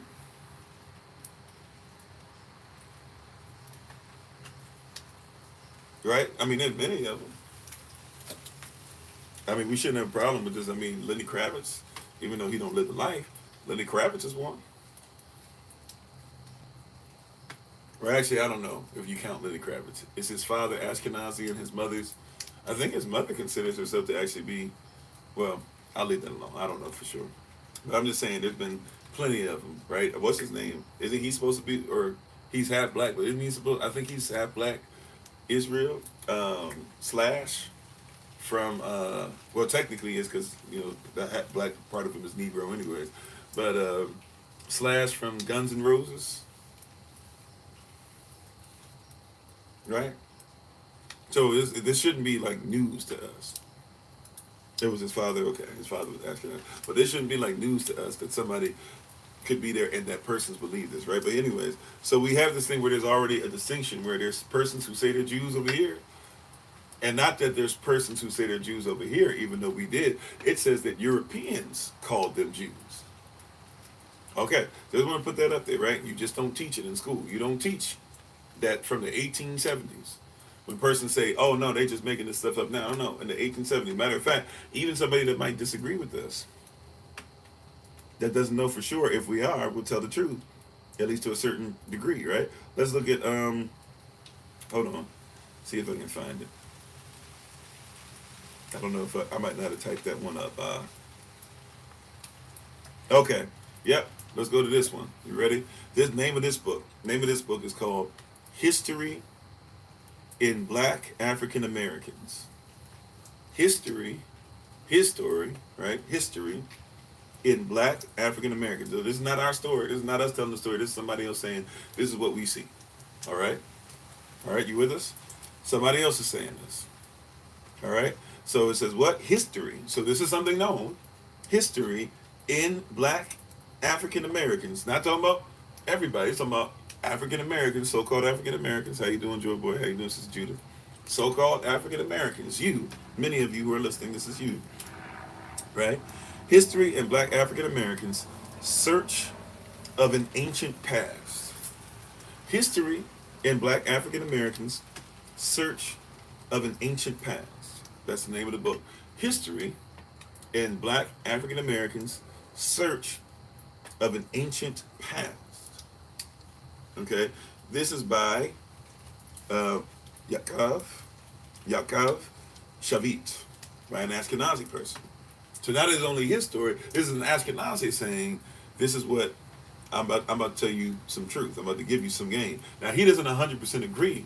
You can tell by the way he writes this with who we are, but he has to admit that at least it's a rumor that we are who we say we are and that it's existed for a long time. Once again, the name is The name of the book, History and Black African Americans, Search of an Ancient Past, by Yaakov Shavit, Emeritus Professor at the Department of Jewish History at Tel Aviv University. Wait a minute. See, we we can't just skip past some of this stuff, right? Right? Do a quick Google search. Where is Tel Aviv University? I bet it's in probably Tel Aviv, right? Tel Aviv. Where is Tel Aviv? Tel Aviv, or Tel Aviv University's address is Shaim Lebanon Street, or I'm sorry, Suite 55, or what, I don't know how they say their address. So some ST 55, Tel Aviv Yafo, that's the city, 699-7801 in Israel, in modern Israel. So this is an Israel, so to speak, a modern Israelite university. Okay, this is a modern Israelite university. This is like their Harvard. This is like their Oxford. All right. This person has to admit. Now he's going to say it differently because he's not going to come out all right because he has to say it's rumored. But listen to what he said. We're just quoting him. I'm just quoting him. Somebody say he just quoting him. I'm just quoting. Okay, that's all I'm doing here, right? And this is once again, History and Black African Americans, Search of an Ancient Past by Yaakov Shavit, Emeritus Professor at the Department of Jewish History, Tel Aviv University. He says, in medieval literature, see now we got to do another search, right? We got to do another search real quick. What is considered to be medieval? Right? Because we got to have a time.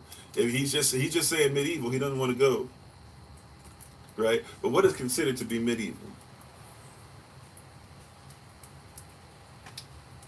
Right? The Middle Ages. So what period is the Middle Ages, even medieval? Right? What are these Middle Ages? Right? Depending on who you're talking to, because if it's supposed to be middle, then we're talking about from here to the middle of from the beginning to us. So Middle Ages, right? For the beginning of their people and when they started looking at stuff, whatever, until us. So depending on who you talk to, or depending on who's writing it when, it could be anywhere from 500 AD all the way to 1500 AD. Which means you could still be dealing with Rome in the Middle Ages, right? Even when somebody's talking about Middle Ages, for them, they might be talking about Rome. Even when Rome started to split and then it's starting to have problems, but still, they could be talking about Rome, right? If you're talking about the 1500s, you'd be talking about something else, right? But regardless, this means that if we're going to look at this term that he's using, he's being very slick with the words, but we got to comprehend what these words mean. So even when he's being slick, we can see what's going on, right? And hello, Ryan. That's the best you got. You got to do better. Thank you, Brother Dwayne. I see you, right? But thank you, Ryan, for the trolling. Just bring your game up, son. Right? Right? But that being said, in the Middle Ages, we can say that this is a thought process that's somewhere from the 500 to 1500s. Now, I would say that is something that at least you have to be aware of since even before then. But this person doesn't want to say, hey, there's persons like Flavius Josephus who told you what Yehoshua looked like and said that he was black. Said he was swarthy. Swart being a Germanic word, right? Swart being a Germanic word. Swarthy, where you get this word swarthy, literally meaning that somebody is dark. Right? He doesn't want to come out and say that way. So we just want to make sure when we hear this term, Middle Ages, I don't want you to be like, oh, no. He's saying that bare minimum, you got to go back at least to the 1500s. I got to go back to at least 1500, the 16th century, at least. Right? We're in the 21st century. That means that at least for 500 years, we have evidence that there's at least a rumor. He's not going to say persons were outright saying this, but he's going to say at least a rumor, and we'll prove the 1500s thing in just a second. Right? But he's telling you specifically, hey, at least going back to the 1500s, there's what? So let's go again. Once again, here we are with the quote. In medieval literature, that means in books, okay? In medieval literature, a theory prevailed in which the J-Dubs are black, um, persisted into the 19th century. So he's trying to say it stopped there. We got our wits about us in the 1800s, right? But he's saying at least for 300 years or 400 years, 3 to 400 years, he's saying we have to at least, right? He's saying for at least for 3 to 400 years. Hi, Pastor Dr. Chaplin. I can try. Is there an event or something going on? I can try. Sundays are my family day, so if I don't really know what's going on, or if it's a phone meeting or something, maybe I can try to make it. But Sundays are usually my family day, so I'm not sure what's going on there. But you can always contact me, or she can contact me, and I guess give me details, and we can see. Um, but I'm sorry. So at least from the 1500s to maybe even the early 1900s, but definitely from 3 to 400 years, they're saying that at least there was a theory that prevailed. How you doing, Brother Omar? At least for that long, 3 to 400 years, you have to admit that it was known. But then he says, oh, but then it went away by the 1900s. Well, like I said, you can call me and contact me, whatever. I don't know what's going on, but yeah, I would normally be with my family on Sunday, so hopefully everything's all right. If you need something, or if you want to get me another day, if it's a call, like I said, just Sundays is usually my family day, so I don't know what I'll be doing at 6. So I don't want to say yes, I'll be somewhere, and then I might not be there. That's all. I hope that it's okay and everything. I think we're all right. But yeah, if there is something going on, or if there is speaking or something like that, like I said, my wife might comprehend or understand. I'm gonna talk to her about it first. I just want to make that clear. I hope everything's cool. I think we are. But let's go with so medieval literature. There's a theory that prevailed. They have to admit that, right? They have to admit, right? And it prevailed for 300-400 years. Now, look, I'm not saying there can't be myths that it prevailed for thousands of years. But what I'm saying is that what he's saying in Tel Aviv. Now he's saying it differently because they're supposed to be the children of Israel now, and we're not. Even though they still have to reference Western tribes, so to speak, when they say Bet Israel or House of Israel. So he knows that it can't just be they're the only ones. But at the same time, while having this knowledge and them supposedly owing us money in the branches that I'm part of in Western Africa, even though they won't give to our nations at all, right? But they say, we have to acknowledge them, but at the same time, I'm going to write this bogus thing that basically says it was a theory and it went away in the 1900s, although you guys still technically owe us money in the 1900s and the 2000s.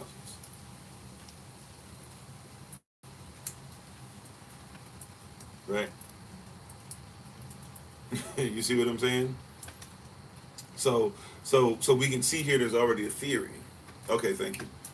I'll still try to reach out and see what's going on. Like I said, I'll try to remember at least.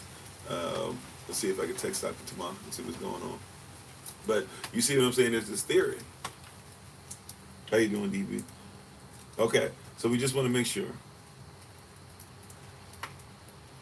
Okay, that we catch that somebody is acknowledging, even in Ashkenazi places where they are trying to say that there's no way that anybody can be us, while still saying they owe us some kind of reparations, not just for slavery, but because they owe us. Well, I don't even know if you can call it reparations. They owe us for being fellow heirs with them, because they have to say that, hey, they actually have the E1B1A blood. They actually keep up with the laws and the commandments, right? They actually have women that have L2, L3, L4. So they have to say, yeah, they are us. You said you have a Jewish Iraqi friend. She said in school they were taught the original Jews were black, right? And that's something that they do. They do teach sometimes, depending on where you are. But also, too, Iraq is very interesting because a lot of persons that you don't consider to be black in Iraq are darker, than anybody you can think of over here, and some even in Africa, right? Once again, a whole hidden thing. Just like in Brazil, most of the persons over there are dark skinned, but you're gonna see everybody on television, unless they're playing football. You can see everybody on television, being somebody else with surgeries. Sometimes not even being, male or female, and having had surgery for that. Right? But let's continue to go on, right? So here we have now, what's the next one? Next one up is Nature Knows No Color Line is the name of this book. Nature knows, or nature knows, nature is not intimate with us, so says the book. Nature knows no color line. Now, I need you to comprehend that doesn't mean that nature doesn't know color. It just means that nature moves no matter the way it's supposed to, no matter what color you are. It's going to do what it does. It doesn't respect you. Nature doesn't say, up because you're white, I've got to make sure that you're where all color comes out of. No, like if nature says that color comes from color, right? And then and then the reverse can happen as well. That lighter skin, I don't want to say white because white means clear, but lighter skin can come out of that. You have to know these things, right? But Nature Knows No Color. It's written by J.A. Rogers. J is in James, A is in Alley, J.A. Rogers. Nature Knows No Color Line by J.A. Rogers. This is what he says. He says, so so were the Jews, especially of Portugal and southern Spain, right? That many whites thought all J-dubs were black or dark. I'm gonna say that again, right? But the name of this book is called Nature Knows No Color Line. How you doing, Sister Taya? Nature Knows No Color Line. Thank you, SJ. Thoughts with SJ. Nature Knows No Color Line by J.A. Rogers. He says the Jews, especially of Portugal and southern Spain, by the way, being where the Moors were, right? You gotta know your timeline. You gotta know what's going on. So where the Moors were, connected to Morocco, it says so were the Jews, or so were the J-dubs, especially of Portugal and southern Spain, that many whites thought all J-dubs were black or dark. So if you were from Spain or you were from Portugal, right? You didn't believe that there were English Ashkenazis who were J-dubs. You believed that all J-dubs, or they would have even said something closer to like Yahudie or Yahudi or something like that, right? But they would believe that these persons who were of Yehovah, right, of Judah, they would have believed that these J-dubs, especially if we're in Portugal and Spain, that many of them, right, thought that many whites, many Europeans, many Anglos, right, many Gaul, many Franc, many Spaniards, right, the Portuguese, they believed what? That was their experience, that every single person that was a J-dub was what? Was black or dark. And John Bigelow, who visited Jamaica in 1850, when? 19th century, 1850. John Bigelow, who visited Jamaica in 1850, saw the descendants of these who? Portuguese J-dubs, and said they were Negroid. In other words, when he saw them, he looked at them and he said, those are Negroes. And he saw who? The descendants. Not who. It doesn't say he saw who he thought were descendants. So it says that these persons were originally in Spain and in Portugal. They ended up being shipped out through chattel slavery, right? And they end up being sent over to places like Jamaica and St. Thomas and others. When they're sent over to Jamaica, later on somebody comes in 1850 and sees the descendants of those persons, and without anybody having to tell him who they are, he says they are Negro.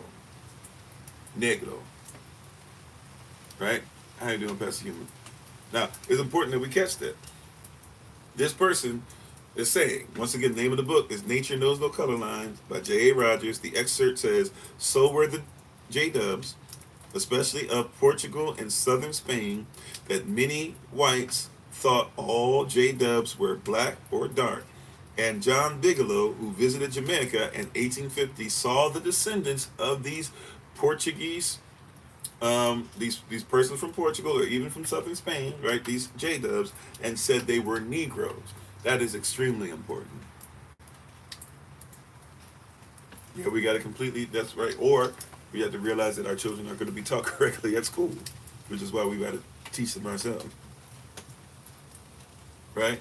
So it's important that we catch this. How you doing, Drippy? It's important that we catch this. Now, watch this. So this is just excerpts of books written by persons supposed to be experts. These are persons that don't even necessarily all look like us, saying that there's proof and evidence. Now, it's important that we catch this because if you were to look up a dictionary in the 16th century, you'll see two different definitions depending on if you're on one half of the century or the other half of the century for the word Negro. See, Negro now means black.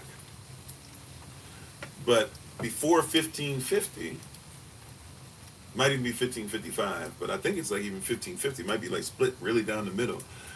Before 1550, every definition of the word Negro is talking about a specific person who is considered to be a Yehudi or Yehabadah, or what you call today a J-Dub, a Jew. And they're all considered, according to what we just read, at least in Spain and Portugal, everywhere in between, Roman Catholic Church included, it seems like they all are believed to be black or dark. They have to be swarthy. If you're not swarthy, they don't even think you're a Jew, because these so-called J-Dubs, right, the Yehudi people, this nation, they themselves did not marry into persons who were not of them, right? And unless somebody was grafted in, because we see that there is a time where during torture of these J-Dubs, there were like 12 men, right, out of, 200 men or so or something like that, that were tortured, that like 12 of them happened to be persons that were either considered to be light-skinned or might have been actual converts into them, right? So we know that there are those even at that time that were being grafted in, right? But we have to recognize, how you doing, Mariana? We have to recognize that we have historical documentation. We have a book right here. We've gone through several books. Now, it's important that you catch this because the definition changes. So a Negro was not considered to be black. Yes, you were dark-skinned, you were swarthy, but a Negro was considered to be somebody who was Yehudi or Yehabadah or Judah or what you call J-Dub. Now, why would they not just call them J-Dubs? First of all, they didn't have the letter J, and unless you're in certain places to where the language, the Spanish language, got mixed in with a lot of other languages, you don't really say J, right? Like even with two L's, you might say Yamame. If you're in certain places, sure, you might say Jamame. I think Jamame is Puerto Ricano, right? Puerto Ricans say Jamame, but you go somewhere else, you go to Spain, you say call me, you don't say Jamame, you say Yamame, right? Because that's the original Gothic, Latin, Greco-Roman languages, and even some things that have even been formed with some of the Moors that were out there as well, right? But that's how their language goes, right? But you'll see that as much as a person trying to change the stuff, negro or negro never used to mean black or African just by itself. It was a particular group of people. How you doing, Minister Yosef? Yes, sir. Right? It was a particular group of people. People means nation, once again, not persons, people. This was a nation. How you doing, babe? My wife is on the Honorable Bahamas. Always check her out on TikTok, YouTube, her website, and Pinterest at Bloom and Flourish. Not A-N-D, the letter N, Bloom and Flourish. She is a healer, herbalist, chemist, a biologist pedigree. How you doing, Brother Basil? I can't remember if it's Basil or Basil. I think you said Basil, right? Thank you for being on, bro. I love you very much. Thanks for being on. Right? So you see very clearly here, right? If we're just looking at these books and these excerpts, and we're kind of reviewing what we did in the watch party yesterday with a little extra in this today, but we can see very clearly. We can see very clearly here that persons know the difference between a Negro, right, back then, and an African. Matter of fact, if you were to do some even deeper digging, you would discover that there are those who straight up say, right? Matter of fact, I think I have this. I think this is one of the ones I wrote down. It is. All right, let's go here. The Nautical Magazine and Naval Chronicle. This is the name of the book. It's a really long one. Okay. The Nautical Magazine magazine, nautical, Nautical magazine, the Nautical magazine, and Naval Chronicle. Chronicle, Chronicle, like we spell chronicles in the Bible, right? It's called the Nautical magazine and Naval Chronicle for 1870. This is 19th century once again, so this is not brand new. There's not persons just coming up with this like they're trying to say we're coming up off the cuff, and this is somebody trying to tell you about what was thought about way back when. All right, so this was written in 1870. This is considered to be a journal of papers connected with maritime affairs. All right, so the whole title of the book is literally the Nautical Magazine and Naval Chronicle for 1870, a journal of papers connected with maritime affairs. That means we're even dealing with maritime law, by the way, for those who know about that. All right, and this is by, I just have last names for this. This is by Brown, Son, and Ferguson. Brown, like the color, San, like San Juan, right? And Ferguson, like all the stuff that was going down in 2020. All right. So once again, this is called the Nautical Magazine and Naval Chronicle for 1870, a journal of papers. So that means they literally have just taken different things that were written, even newspaper clippings, etc., and they put them in with each other, right? Maritime law. Long story short, is like the same as admiralty law or law of admiralty. Maritime law is basically saying that there's regions and things that are carved out. They're not connected to the land, even though it can affect stuff on land, but it's not connected to the land. You get out certain places in the waters, and there's different laws that are put in place to make sure that we can see whose is what's separated, what are you allowed to do, who can be able to do what in what territory, et cetera, right?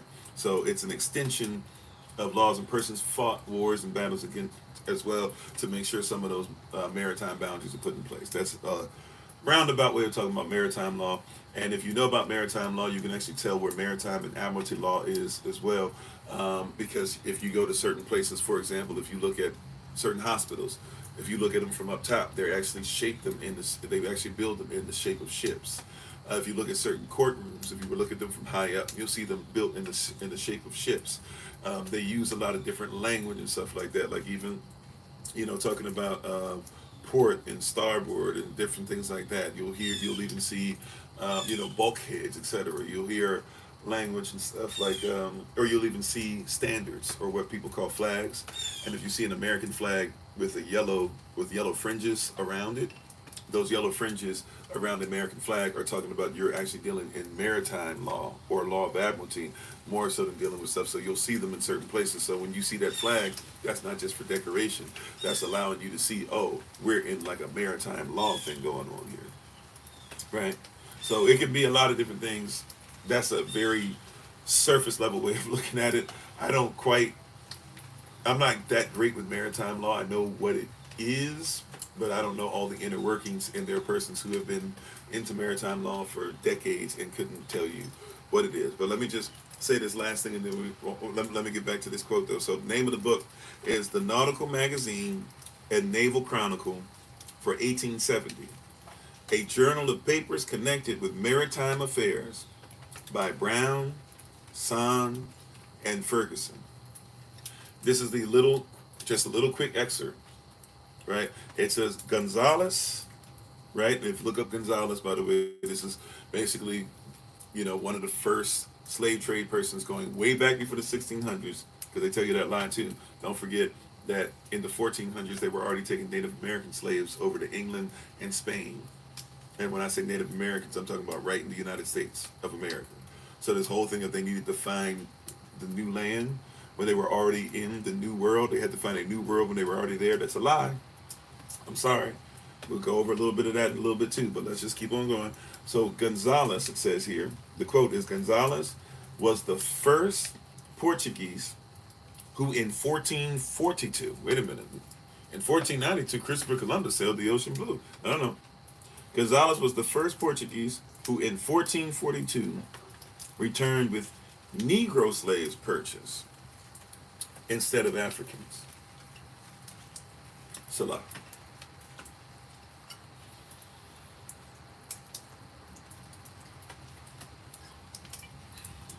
So wait a minute, hold up. That doesn't make sense, right? Because slavery and child slavery, and it only happens after Christopher Columbus. No, like that's way off.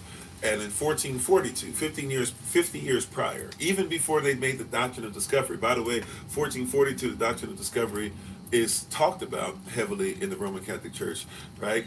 It's talked about in 1453. So 1442, they go get slaves here. 1452, 10 years later, they say we need a doctrine of discovery, right? 1492, I'm sorry, 1492, Christopher Columbus sails the ocean blue. 1493, the doctrine of discovery becomes official. And the doctrine of discovery is what they use to say, hey, if we find persons that are not white Roman Catholic Christians, then whoever lives there doesn't count. We are allowed to say we discovered land even if persons live there. Right? Now catch this now. 1442, it says Gonzalez was the first Portuguese. Not the first Portuguese to get slaves, to trade for slaves. But in 1442, Gonzalez was the first to return with Negro slaves.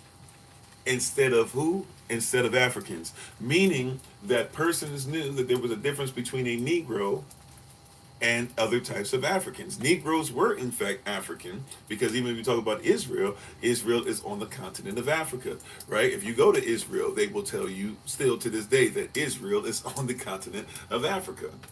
They have no problem telling you that. There's signs that say that, right? So, but Negroes were not considered to just be any kind of African. It said when they were doing the slave trade before, they started looking for Africans first, but then they started looking for Negroes next, and they separate the two. What does this do to our knowledge? If we recognize that persons make a distinction between Negroes and Africans, and then we know the next century, in the 1500s and the 16th century, we know that halfway through the century, they changed the definition of Negro from Yehudi or Yehovah or Judah, right? And they say, don't call them J-dubs anymore, call them Negroes. They say now just make them in the same bunch as everybody else in Africa. Well, when we present that and somebody says you're just making stuff up, that's garbage, that's not, there's no truth in it at all, we're reading that by persons who are telling you, right, who don't look like me, and tell you that if you're honest about the research, you should have no problem with seeing that those who were considered to be us back then look like us. What I just said seems to just be so sensical, but we know there's a difference between kingdom sense and common sense, right? But I'm not giving you anything. So once again, how do you make a people forget?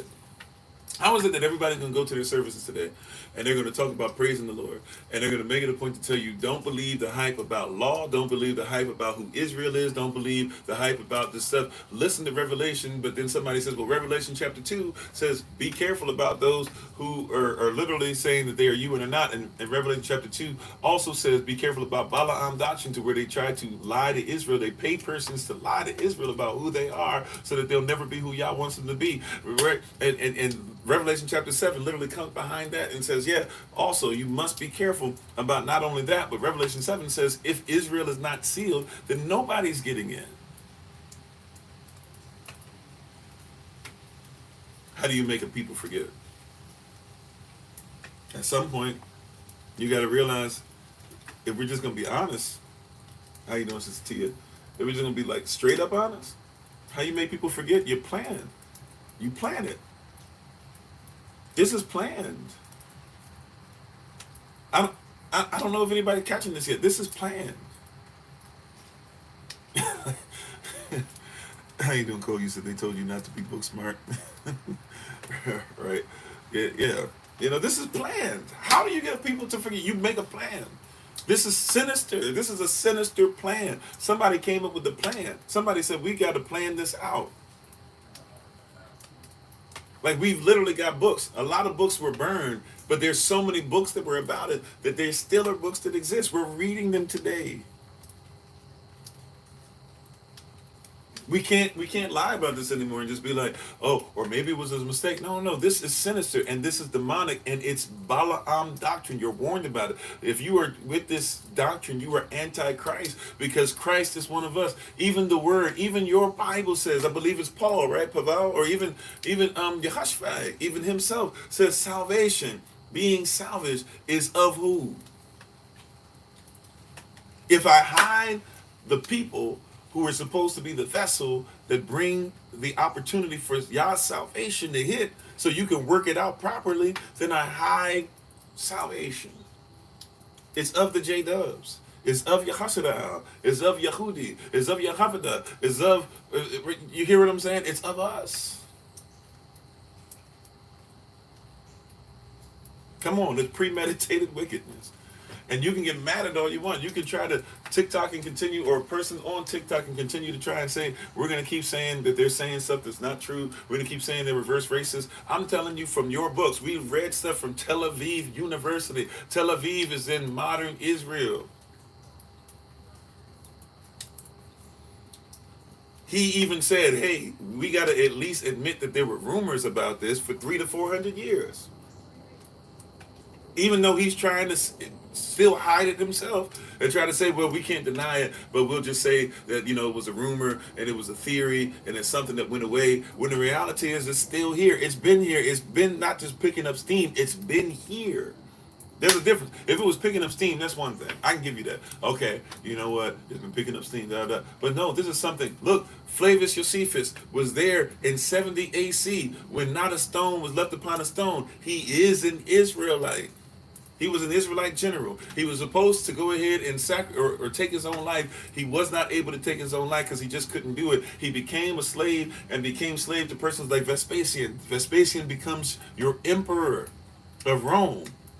And he wrote about things that were going on. And he wrote even about the color of Christ and the laws and all these different things. And he even writes in his books and some of the introductions how he's upset that they will believe him about everything else except who his people are.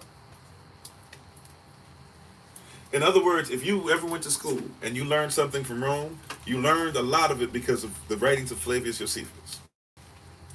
He's the guy, that is used to back up a lot of the teachings that you have. But when he says Israel is dark-skinned, when he says that Yehoshua was swarthy, when he says that Yehoshua was somebody who was not handsome, as the Bible said, he was not comely, he was not handsome, because that's not what he was here to do. When he tells you that Yehoshua was famous, when he tells you that they obeyed the law, when he tells you that they were not allowed to not only change the law, they were not allowed to change the syllables, therefore you weren't even supposed to put it in other languages, right? He says, right, because in the Bible, Yehoshua tells us you shouldn't change the way it's written, and you shouldn't change what it says, right?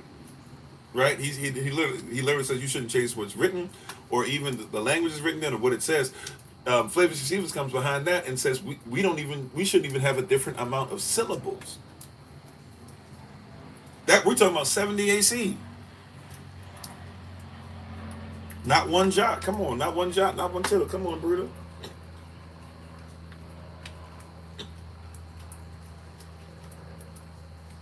Right? Like, this is not new. Right? If you read his writings, he's saying the same thing. Christ said the same thing. Right? If you're talking about Christ, we're talking about what? His life is starts somewhere around 2, 3 AC and ends somewhere around 35, 36 AC, somewhere in there. Like they're saying the same thing. We don't want to have honest dialogue. We don't want to have an honest conversation. We don't want to say, hey man, persons are changing this word. We don't want to call out the preacher, right? And say, hey, you're wrong. I don't mind when persons have questions back and forth with me. I just ask that you guys do it for the sake of learning and for the sake of growing, not just for the sake of trolling. But anybody who has a difference of stuff, we should be able, the Bible says, you should be able to give an explanation for what it is that you hope in. Some versions say you should be able to debate.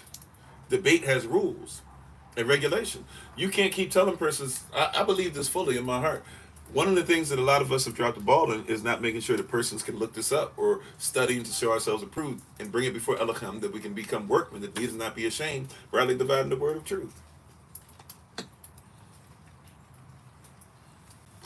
Right? Like, you should be able to say, we should be able, because this is our culture and because it's our story. Nobody else is responsible for telling this. It's us. It's ours. Yahweh said you should speak this. So, yeah, we should be able to say, yeah, you know what? Before the 1550s, hey, nobody had a problem calling Yehudi Yehudi, Yehovah Yehovah, a Jew a Jew. And if you study and research it, they got upset because the same reason that they kind of got upset with the Jews in Germany. They got upset with us because we were very affluent. We took care of things. We didn't marry into other families. So here we are, where you got other lords of manors and stuff, and they waiting that there should be these marriages going on, and hey, we'll give you a little bit more land and stuff like that. But we're like, shoot, we got our own land. We have our own money. Fubu, right? Yeah, for us, by us, right? How you doing, Don? We got our money, we got our land. How you doing, Minister Shante? I think I said hello, Sister Joy. If not, hello, how you doing? Right? We got our own, so we're not tripping off that. The Bible says that unless you're going to be grafted into us, you're not us. So we're not even trying to marry into y'all. It's not because you're white. It's because we have a belief system.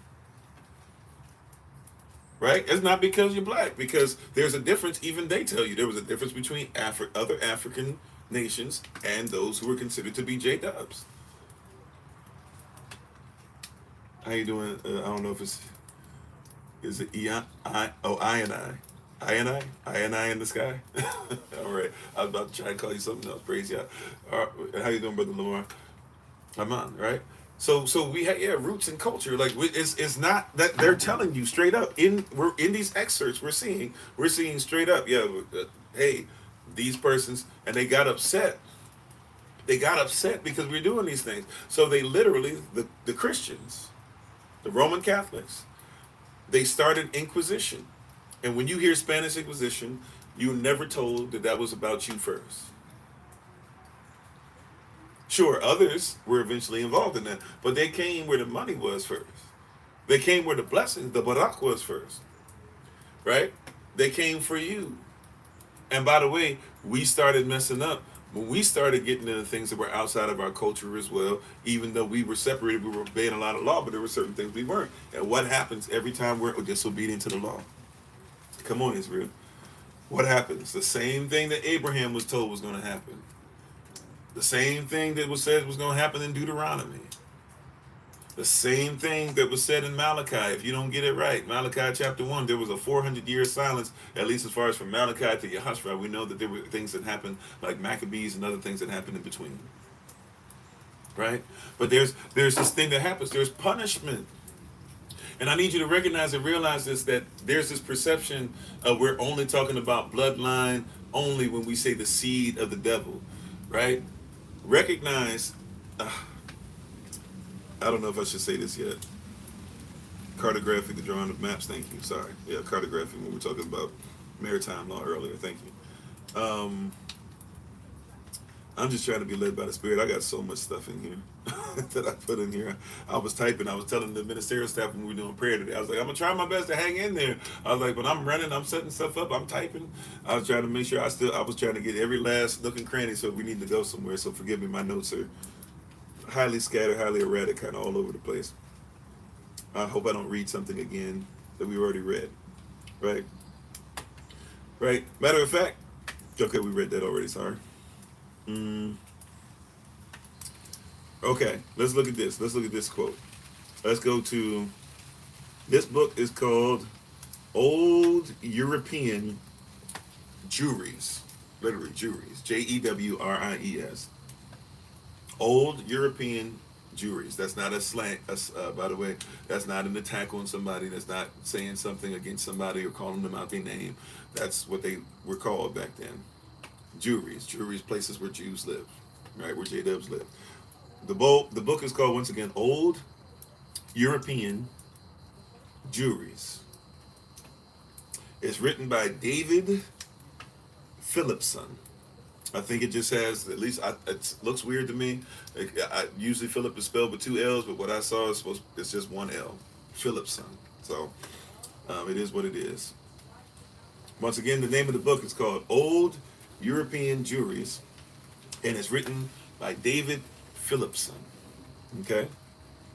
And it goes like this. It says, in Libsyn, the excerpt we have, it says, in Libsyn, the chief city, there were several judiciarias, or juries, right?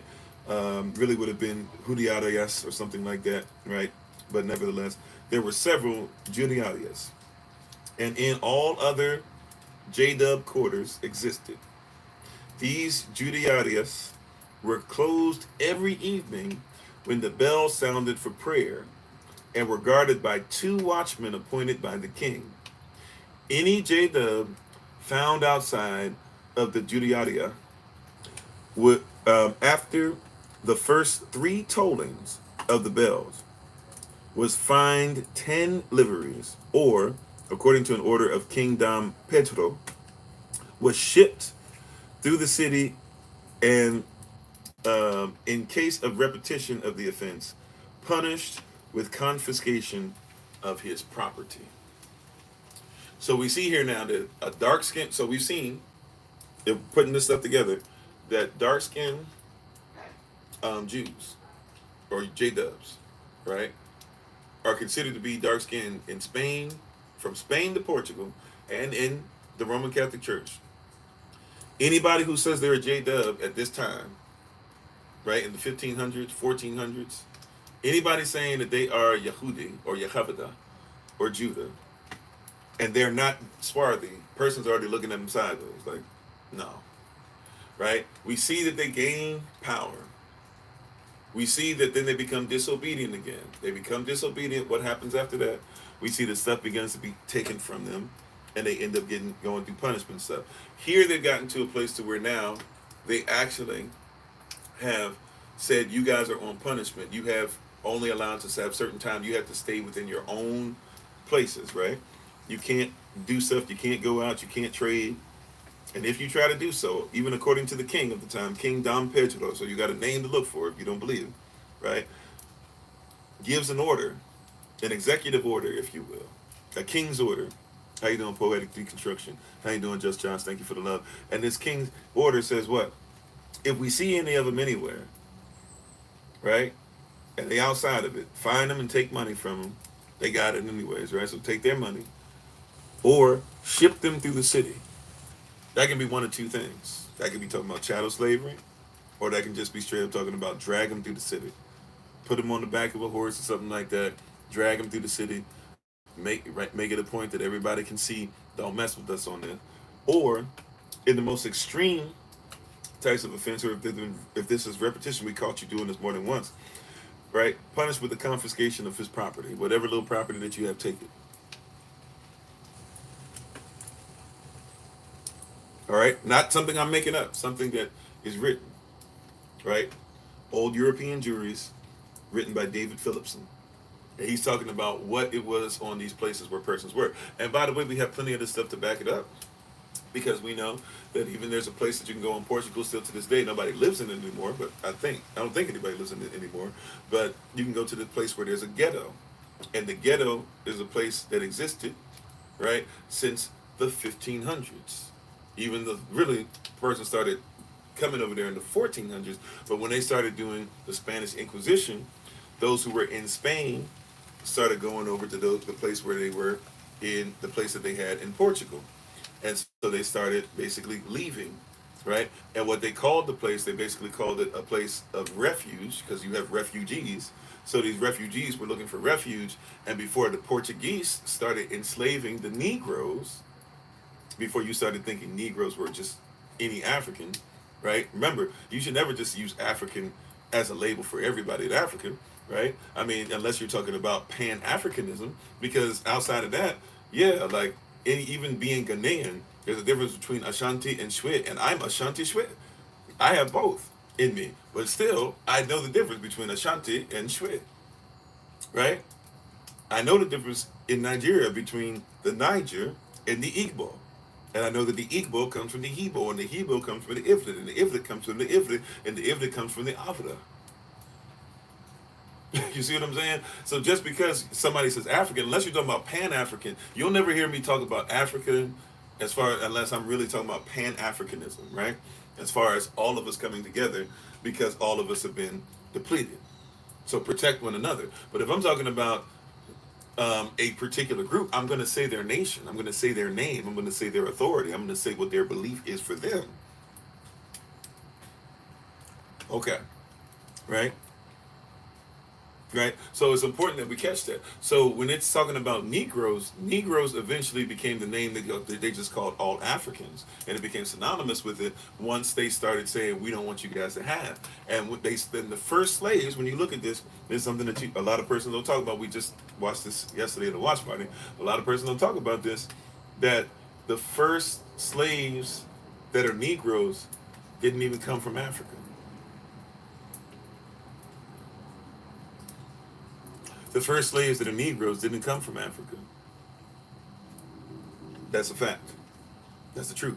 The first slaves that are Negroes came from Spain and Portugal. They took their land, they took their property, they took their names, they took their children. They forced them, right? So this is what, I don't know if I have this part quoted anywhere else. Let me see if I have it quoted before I just say it. Because somebody be like, you're just lying, you're just making stuff up. Okay, here we go. Name of this book. America being the latest. So this is the name of the book. America is a long title, another long title. Right? And this one's closer to home because of the time. You're going to see the time, right? This is 17th century. So this isn't 19th century. This isn't modern 20th, 21st century. This is 17th century. We close, right? As far as like proximity, timeline speaking, we only 100 to 200 years removed from what happened. So somebody says that they don't like, well, saying this is somebody from back then, all right? But America being the latest, America. Somebody talking about America in the 17th century, which is what? 1600s, right? So somebody's about to tell you about America. And remember, the definition of an American, the original definition of an American is a copper-colored person indigenous to the Americas. How you doing, WIT? Right? So America back then, not your definition of an American today. Your definition of an American back then. All right? America being the latest, most accurate. America being the latest, most accurate description of the New World. That's the full title of the book. America being the latest, most accurate description of the New World. America being the latest, most accurate description of the New World. One last time, this is the name of the book. America being the latest, most accurate description of the New World. This is by, the author's name is John, John, Ogilvy. Ogilby. Is that professor? Was that the professor's name in that thing that used to come on with Monique? Professor Ogie or Ogilvy or whatever he was? The one that Cat Williams said that he saw in the Playboy Mansion, doing stuff with another dude. Whatever, right? Is that his name? Is the same one? All right. This is America being the latest, most accurate description of the New World by John Ogilvy. This is written in 1671. When? 1671. When? 1671. So this is 17th century. So somebody trying to say this is new, y'all, this is written by John Ogilvy in 1671. The title, once again, America being the latest, most accurate description of the New World. All right. You ready? It reads as follows. All right. How you doing, Bradley? It reads as follows. The King of Portugal. So all you got to do is look up who was the King of Portugal in 1671. All right. The King of Portugal lent a colony tither. A colony what? A colony tither. Above this is their religion, above 200 years before. Wait a minute. So above 200 years before, there was a Portuguese king, right? That means we got to say over 200 years ago. That means what? At least 1471 and then some, which we've already discussed, that the first person who was getting Negroes instead of just what we would call everybody be African, the first one to actually go after Negroes started doing so in 1442. Uh-oh. You see it? Is it clicking? Does it make sense? How you doing, Jennifer? You see, we're just reading. We're just reading. Persons say this stuff doesn't exist. This is why you and I, we got to make sure we're on it. We're just reading. Okay? Literally, somebody from 1671 is saying, hey, before these persons are telling you in the 1800s this existed, I'm telling you as somebody who was there, I'm telling you over 200 years ago, this is what happened. That the King of Portugal lent a colony tither above 200 years before, whom through the unwholesome air destroyed. All right? Yet the place was not left desolate, for he sent new inhabitants who first settled in Guinea. Now remember, Guinea is going to be underneath what you guys call what? Guinea, by this time, is in a place where the map in Africa, you have Negro land, and underneath it is Guinea, both in West Africa. And on the coast, the Ivory Coast, the Ifrit Coast, is where the Israelites lived. It's called the Kingdom of Judah. Fernandez is the one that we're talking about from 1442, I believe, right? Is that the one? No, Gonzalez was from 1442. Forgive me. Right? Okay. So you see this stuff going together now. Are you catching it? Right? Are you catching it? See, they'll tell you we're just making stuff up. We can see very clearly what's going on. All right. So the King of Portugal sent these persons 200 years before. So in the 1400s, early 1400s at least, or halfway through the 1400s at least. And they found that the air was unwholesome. Yet the place was not left desolate. For he sent new inhabitants who first settled in Guinea, next Angola, watch this, and lastly on the island of St. Thomas. Right? Just in case you don't know. Right? St. Thomas. Let's make sure that we know where that's located. St. Thomas is where?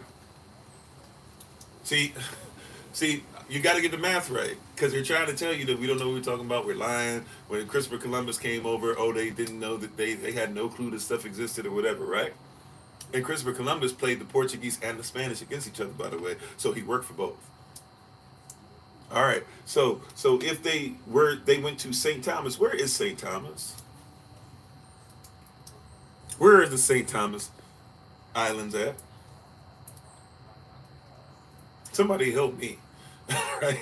Because they're trying to tell me that I'm making stuff up. So somebody help me. Then somebody tell me, is there like y'all be trying to say Israel was actually in America and all this stuff? Fine. Put St. Thomas. Where is St. Thomas actually? Because last time I checked, St. Thomas is in the Caribbean. St. Thomas is in America. Matter of fact, last time I checked, when we're quoting from this book, this excerpt from the book is called America, being the latest, most accurate description of the New World. So he's saying if you want an accurate description of America, I'm trying to tell you what's going on in America, not in Africa, not in Europe. So St. Thomas, come on now, it's right. It's basically Puerto Rico, right? It's right near Puerto Rico, I think. No, I could be wrong with that. Let me zoom in. I could be wrong on that piece. Right? No, it is. Yeah, it's right to the east of Puerto Rico. So if you did, so by the way, if they're doing this in St. Thomas, the Puerto Rico on here, those Puerto Rican brothers and sisters, well, guess what? They went from St. Thomas to Puerto Rico. And then what's next to Puerto Rico? You go from Puerto Rico to the Dominican Republic and Haiti. That's where Christopher Columbus showed up. These persons already knew about this stuff. You catch that? And then go right next to that. Then you get to Cuba, which is where Christopher Columbus shows up later on.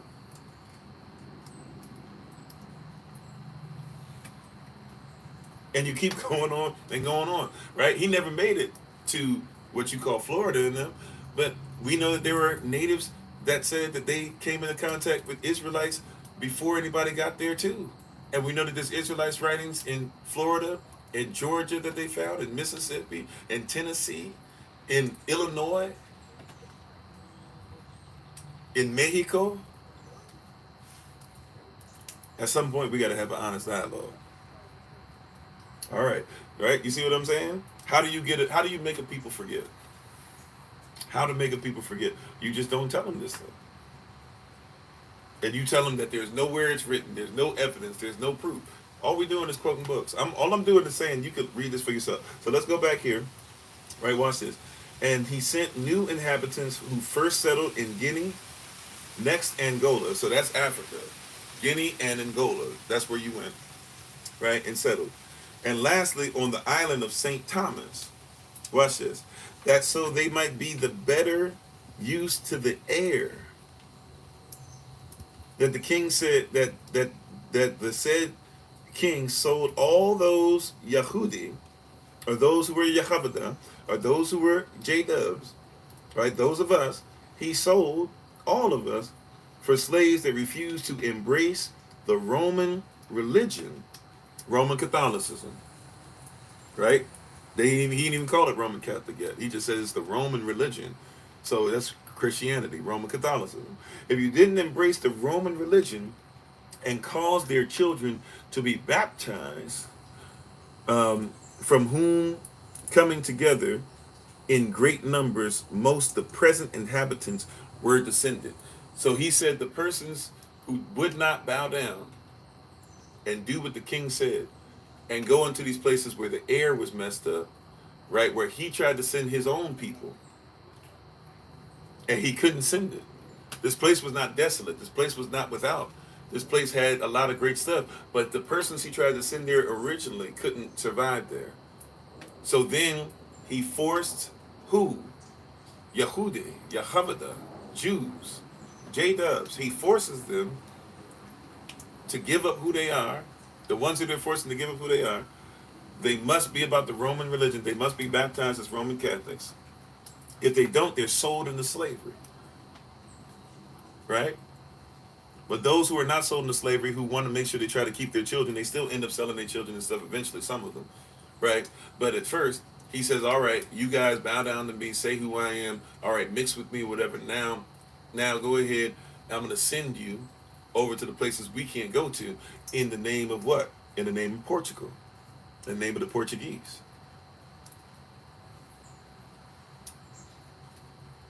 In the name of the Portuguese flag, you're going to now not be. And so watch this. We just told you they changed the definition of Negro. Nobody was supposed to be called Yehudi or Yahavada or Jewish anymore, J-dub anymore. But these are the J-dubs. And they send them after they force them to give up their relationship with Yah and say, you will bow down to Jesus Christ.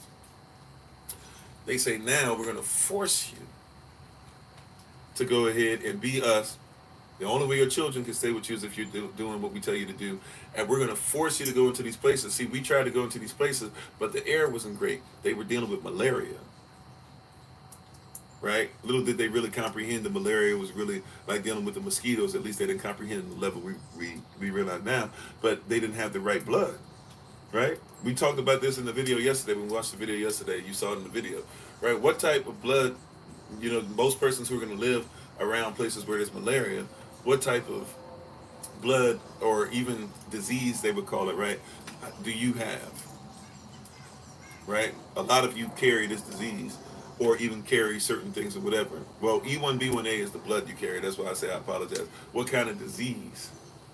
Do they call it a disease? But really, it's not even a disease. When it's out of control, it does certain things. Right? What is it that we carry that so-called African Americans carry? St. Thomas, where they were trying to send persons and they couldn't survive there, right? Persons in Angola, where they were trying to send persons and their people couldn't survive there, right? When they talk about West Africa, they tried to send persons there, they couldn't survive. Guinea, right? Negro land, where is it that they sending them? Sickle cell, right? Sickle cell. Sickle cell is something that actually allows you to be able to deal with so-called mosquitoes and stuff, right? They call it sickle cell trait. 1 out of every 13, I think they said yesterday, 1 out of every 13 African Americans, so-called African Americans, deal with that, right? But also, it's something that if it's actually in check, if you're healthy and you still have like sickle, I don't even know, like you don't have your cell is not in the shape of the sickle, right? Because that's when you're sick, right? Which is why we should be careful with certain words too. People talking about they sick, not even realizing the thing between sick and sickle, right? There's a lot of stuff in there. But anyways, but also too, when you're talking about somebody can have the traits or have the DNA without having their cells misshapen. So they sent you to places that they could not go because they couldn't deal. And still to this day, that's why they try to say you need to take pills. You don't need to take no pills for that. But they can't handle that. Now, some of us are mixed and stuff, so there's some different things going on. But you can eat healthy and be all right because your cells actually are designed to deal with that. You know, it's like when somebody says, "Don't eat that; it's poisonous." I mean, if you eat too much of it, it could mess with you. But you might want to eat just a berry here or there, and as you get used to it, maybe eventually you can increase. But you can eat a berry of such and such here or there that might take you out if you were to eat like 5 of them. But you can handle 1 of them,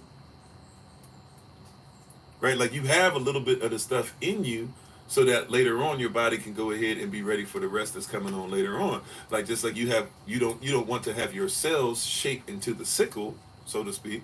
You don't want to be sick therefore with sickle, but you deal with what? You want to make sure still that you're dealing with something to help you as far as what? As far as like you don't want to have too much of it, but you have enough in your blood of this thing to where if a mosquito comes into contact with you, you would be all right. I'm not saying that in proper medical terms at all. I get it. Hopefully you get what I'm saying. I'm not a doctor, nor am I playing one. How about this? We'll say allegedly that's what happens. But if what they say in science makes sense, if they're saying what they say is medical makes sense, well, you were sent places where, and if we're seeing what was written in 1671 about what happened earlier than 1471 makes sense, then what it's saying is that, hey, they sent persons to try and be in certain places. Their people can't survive there. They sent you there to make sure that they can go ahead and dominate it through you. They got you to believe in Jesus by hook or crook, right? They forced you into saying, I will bow down to half man, half Zeus, which, by the way, they wouldn't even use the term Jesus back then. It would have been Yesus still. Yesu, Yesus. So you bow down to half man, half Zeus, right, under penalty of losing your child and being sold into slavery. You went ahead and said, I'll keep this up, even if I'm just keeping it up on the outside, and I do something different on the inside, but I will not say the name of Yah. I will not say that I'm Yehudi. I will not say that I'm a J-Dub. I will not talk about my story, and I'll go into these places. Right? And later on, they come and they get you anyways as chattel slaves. And they force you into slavery anyways. And where do they go? Places like St. Thomas, places like Angola, places like Guinea, places like Negro land. They go to the same places that they sent you. Remember we said earlier, the first chattel slaves that are Yehudi or that are J-Dubs, the first ones, a lot of them had never even been on the continent of Africa because their people, or the persons who were of their people, had been up there so long from the scattering that they didn't even consider themselves to be from the African continent like that anymore. Sounds like a lot of us, huh? And they spoke ill sometimes of other Africans. Oh, I'm not like African like them. I'm black, but I'm not like them, right? Separated themselves, forgetting that some of your family members are still over there in Africa. And as those Africans got enslaved and stuff, you didn't care about that or whatever. Same thing that happens today. That's why I say I don't care. I get it when persons say they want to be FBA. They want to be, what is it, FBA, Foundational whatever American, for foundational black American. I want to be FBA. I get that, but be careful. You sound like the same thing that keeps happening, where we keep getting cursed, where we stop realizing that we have power around the world because Israel was scattered for a reason, not just because of disobedience, but Yah works out all things together for what is righteous and tabah. We have power all over the place. And thank you for the love. We've forgotten who we are, and we've forgotten the curses that happened. They made us forget, even though you're starting to realize, oh, yeah, that's right. You're starting to realize, I am Israel. That's right. I am Israel. I am the righteousness of Yah. I am supposed to follow the law, this and that, but you still are trying your best to be like, don't call me like the Israelite Africans. Because you still got that weird African booty scratch and stuff that they used to teach us and stuff like that in you. No, don't fall for the okie doke again. Now's the time for us to come into righteousness. The word says we will come into righteousness. We will become a nation of people again. Don't forget, you've been taught today. Now, if you forget, it's on you. It's not on them. It's not on the white man no more. You've been taught. You've been shown. What are we going to do with this knowledge? Right? We know that our children were taken out of our arms, and then persons came over to places like Jamaica and Haiti and St. Thomas, right? or Saint Tome or whatever, however you say it, please forgive me, right? And we know that persons came over who were familiar with who we were and said, oh, y'all are Negroes. Because they knew what Negroes were before the 1550s. How you doing, Sister Charlene? You see what I'm saying? We know this. We know all this. What are we going to do about it now? Don't get so caught up. Look, I know why. I get it. Even others who I look up to in other places. I can't remember the name of the British or the English black doctor of he teaches. I think he might teach at Oxford. I'm not sure, but great teacher and everything. And he'll even say, "Yeah, I get it." Like he says, I think it's foolish that there's a separation, but I get it. I get that there's persons who come over from other countries and say the same stuff about black persons who live in the United States of America and say the same thing about you that the oppressors say about you, not realizing that you guys went through a whole different type, even though it was colonization, but your colonization was centered around something different, right? And made it a point to be more dishonest than just about any other nation concerning their chattel slavery.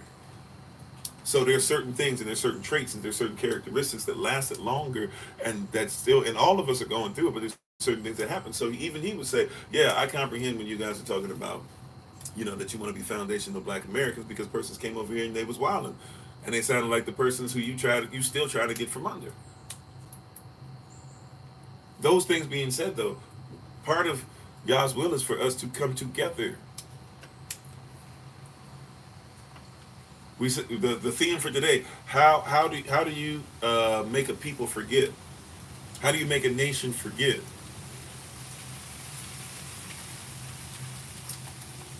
You don't tell them, is what we said for part of it. Also, too, though, how do you make a nation forget?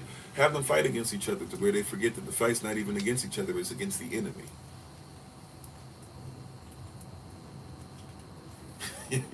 Remember who you're fighting against. That's why this whole "if you didn't vote for Kamala" thing, you're not black enough is foolish. If you're not bowing down to men who are high value men, you're not a real woman, and that's why we need to leave y'all alone. It's foolish. You forgot who your fight's against. Sharpening your sword so you can stab yourselves.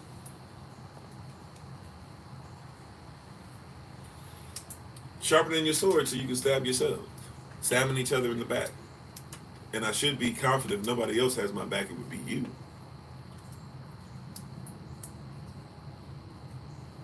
How many times has one stabbed themselves in the back? How many times has one stabbed the person who burst them in the back? How many times does one stab the person who protects them in the back? How many times does one stab the person who had their language taken as well in the back? At some point, when do you work together?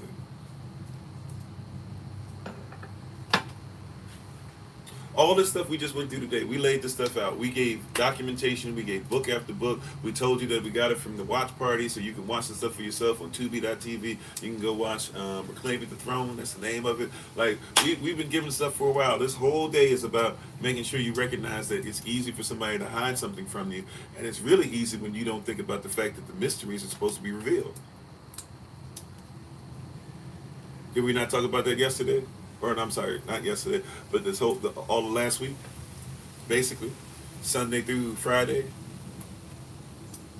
right? We talked about that Yahashua made it a point to say it's not for them to know the mysteries, it is for you.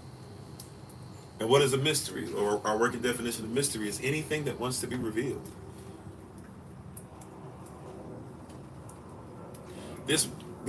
Yah wants this to be revealed to us. That we're doing the same thing that we've been doing, self-sabotage. Come on, we're doing the same thing. We're trying to call it this, call it that, trying to give it new creative names and stuff. We're doing the same thing we've been doing, right? And Einstein says, right? We love this definition from Einstein. Einstein says that what is the definition of insanity? Doing the same thing over and over again and expecting a different result.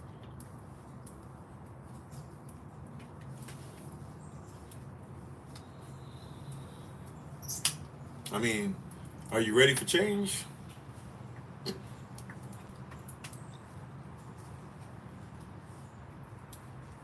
Are you ready to work together? Are you ready to stop saying who's more to blame, the black woman or the black man? I mean, it's the same conversation. I've heard the same thing. Men ain't. That's been since That's been since the '80s. I know some of y'all will tell me it's been since the '20s and the '30s and the '40s and the '50s and the '60s and the '70s. Like I've been hearing the same stuff. At some point, what is that doing for us? They locking us up, and that's the problem. Sure, they've been locking us up. When do we stop worrying about them and even being around them so that we can even be around their officers?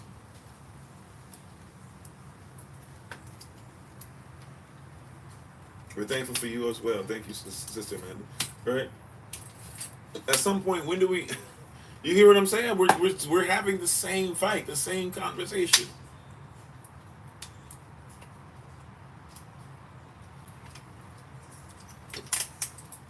When does it get real for us? Where we realize like these cats out here are really using the same stuff. They're not slowing down. They're not stopping. They're not trying to make it work. They're not trying to make sure things are safe. Right? When do you realize that black men and black women are always weaponized against each other? You think that's random? You think that just started happening? You forgot that's been a thing? You forgot? That's been a thing. Being weaponized, being used against each other. Right? That's one of the reasons why they try. Like, think about it. This is a simple one, right? But let's. I'm sorry, not simple. This is a kingdom sense, not common sense one. You ready? That's why they outlawed marriage. And then when it was all right for you to start getting legally married again, they started showing up to your weddings and started messing them up. And then when you got outside of that, don't you remember when you got outside of that or whatever, and you were still supposed to be married? What did they do? They started coming on your property in the 20s and the 30s. And they started coming with government decrees saying, hey, I can give y'all $15 to $20 extra a month if you'll just make sure that you aren't married to each other anymore and you don't live with each other. And then they came into your cities, and we keep talking about Reagan, and I talk about Reagan a lot. Reagan doesn't start doing that to the 80s. You don't think that they didn't realize they were looking the other way and bringing, crack? It was the new name of what they were doing in our communities. That's a new name. That's an 80s name. Maybe you started hearing some of that being told in the 70s. They didn't call it that before, but it was around.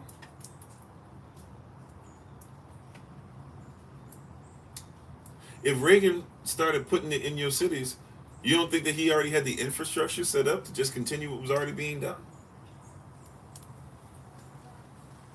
And by the way, persons, if we want to use these colonial titles and stuff, white persons were showing up in your communities. That means they knew where to go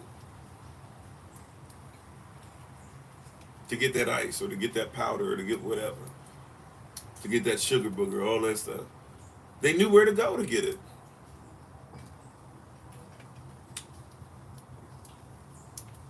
There's this weird thing where it's like, oh yeah, cocaine, everybody. No, like, not everybody was on cocaine. A lot of persons was on crack. How'd you forget that? Because they want you to focus on one thing and act like this. Yeah, dope, etc. There's a lot of stuff. How you doing, Tiana? There's a lot of stuff. That it was called. You knew it was. Right? When you talk about Beanie and all them, when you talk about the cat that Forrest Whitaker's trying to play, when you talk about the cat that Denzel Washington played in the movie, all them cats or whatever, guess what? They were selling.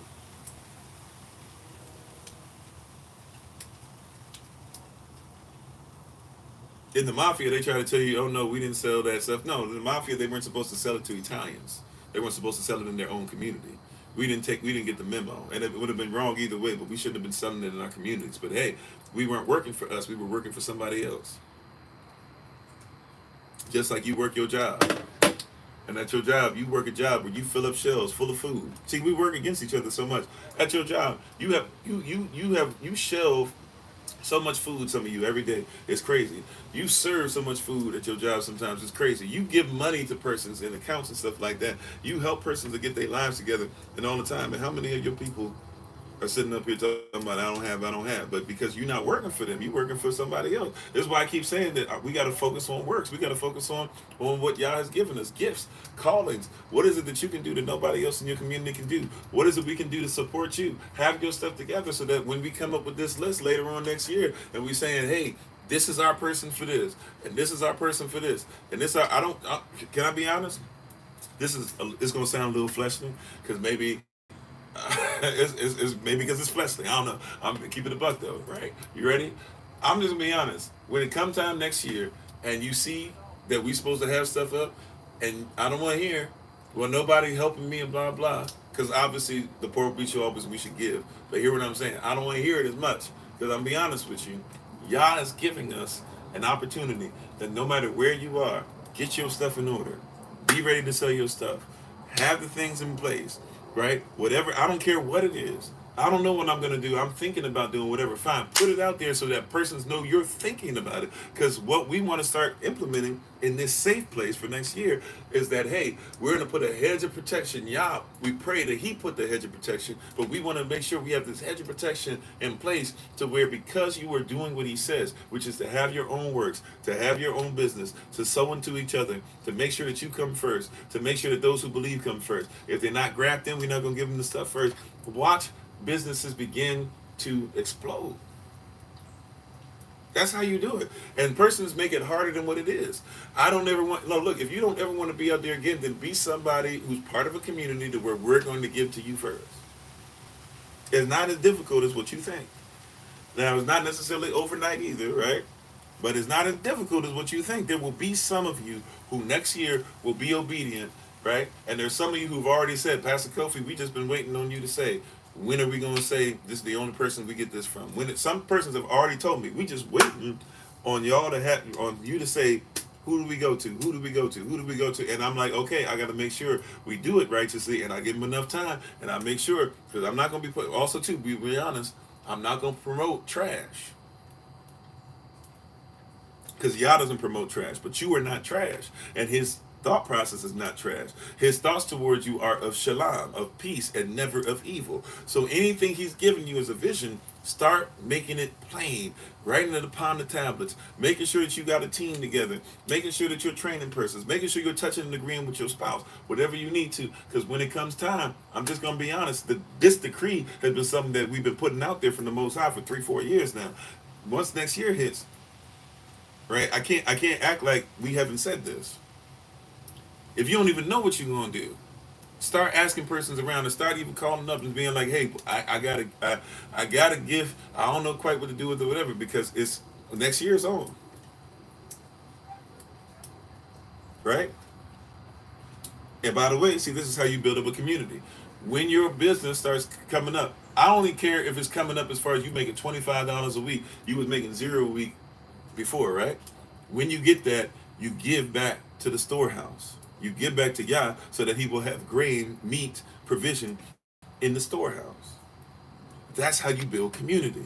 And watch this. If your business is doing really well, you get to the point where you make it $500 a week off it, $1,000 a week off it. Oh man, this is great. Wait a minute, I got a bad month, or I get injured, or my sales slow down because of whatever season it is, and I wasn't prepared for blah blah whatever. Then because you put stuff in the storehouse, that's when you come back to the storehouse and say, hey, I'm in trouble. And even if we can't provide all your needs, Yah can, but Yah will say directly to us, hey, so-and-so gave, make sure that they're taken care of. That's how this works. And yes, the poor will be with you always. So there'll be some that might not be able to do that in this season. And still we'll be able to take care. But that's how you build up a nation. That's how you have it set up to where somebody's like, yo, man, I'm tired of this. I can't do this. So we can actually say, hey, you know what? Y'all go to this plot of land. We ain't really got much, but because of the storehouse, we can afford to say, hey, if y'all need a break, if you're willing to continue the work of Yah and help with the land, we can say, stay here for 6 months. Right? Know that it's going to be work involved, but if you want to come do it, fine. But we're not in the position because we're not obedient. All right. Yeah, we're not obedient. I said I'm going to be like somebody, oh, he's rough. He's trying to take our money. I'm not trying to take it. I'm telling you what it is. This is how you start community. You can't be mad at us, at those who say they are J-dubs and are not, when they following laws that you don't follow.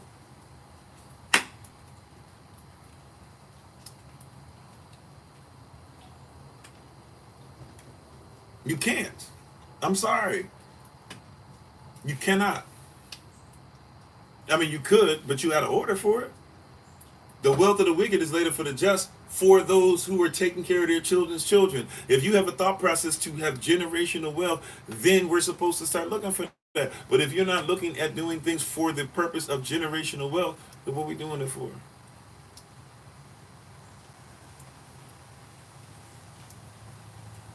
Right? If we're doing this, if we'll make sure we look, you have paid into somebody. Have you ever thought about the fact? What's that thing? I don't like the way they be presenting this stuff because it doesn't really make sense the way they present it, right? But it's not a conspiracy theory. To see, a lot of you think that there's, what is it, like, you'll say like there's only like 10 companies that own everything, or there's only 5 companies, there's only 7 companies that own everything,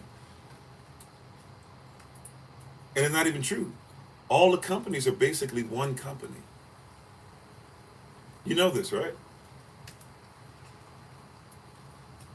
How do you make it people forget that actually happened in front of their faces? By never showing them the data and having them think that there's a such thing. Like, do you know that Walmart owns part of Costco? And Costco owns part of Walmart. Costco also owns part of BJ's, and BJ's owns part of Costco. BJ also has a lot of stock in what is that? Not just Walmart. What is Walmart's one? Right? There's Walmart, and then there's the Costco version of Walmart. What's that called? Whatever that is, right? BJ owns stock in that, and so does Costco. And they all own stock in Target. And see, so in your mind, you're going, oh, this company versus that company. Yeah, there's somebody who has the most stock in each one, but all of them own each other, which means that you're dealing with what? A beast. Even the persons who are at the top of these companies have to still do things to not cause fractions in between different companies. Sam's Club, thank you. They're afraid. So when you hear somebody beefing with another company, this and that, a lot of times that's just something to get you guys to think that they're actually beefing and start paying attention and maybe pay some of your money to who's more clever in the beef or whatever. How you doing, Minister Brown? But the reality is that they own each other. If I go to this store, if I go to Jewel Osco, right, I'm going to something that's owned partially by Publix. If I'm going to Publix, I'm going to some. By the fact, if I go to Jewel Osco is Giant. I'm going to Giant. If I'm going to Giant, I'm going to Jewel Osco. If I'm going to Giant, Giant has stock in Little. Giant has stock in I don't know why I'm forgetting this one. I used to know about this from the Midwest, and then now it's all over the place. What is that? Aldi's. Right? They're the same company.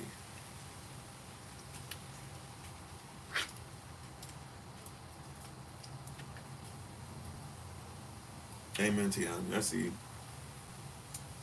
And there's a lot of post-traumatic slave syndrome in that for sure. What I'm trying to tell you is that these companies are doing something that we should be doing within the will of Yah, which is, I should take it personally. I'm only going to get close starting next year. I'm going to try my best. I'm not saying I'll always be able to do so, but I'm going to try my best to only get close to certain places. Now, you got to have them ready. If you don't have certain things ready, I got to take care of my family now. But I'm going to try my best to be like, all right, as much as it's possible, I'm only going to get something through this, or get something through this, or get something through this. I'm only going to get shea butter through this. I'm only going to get,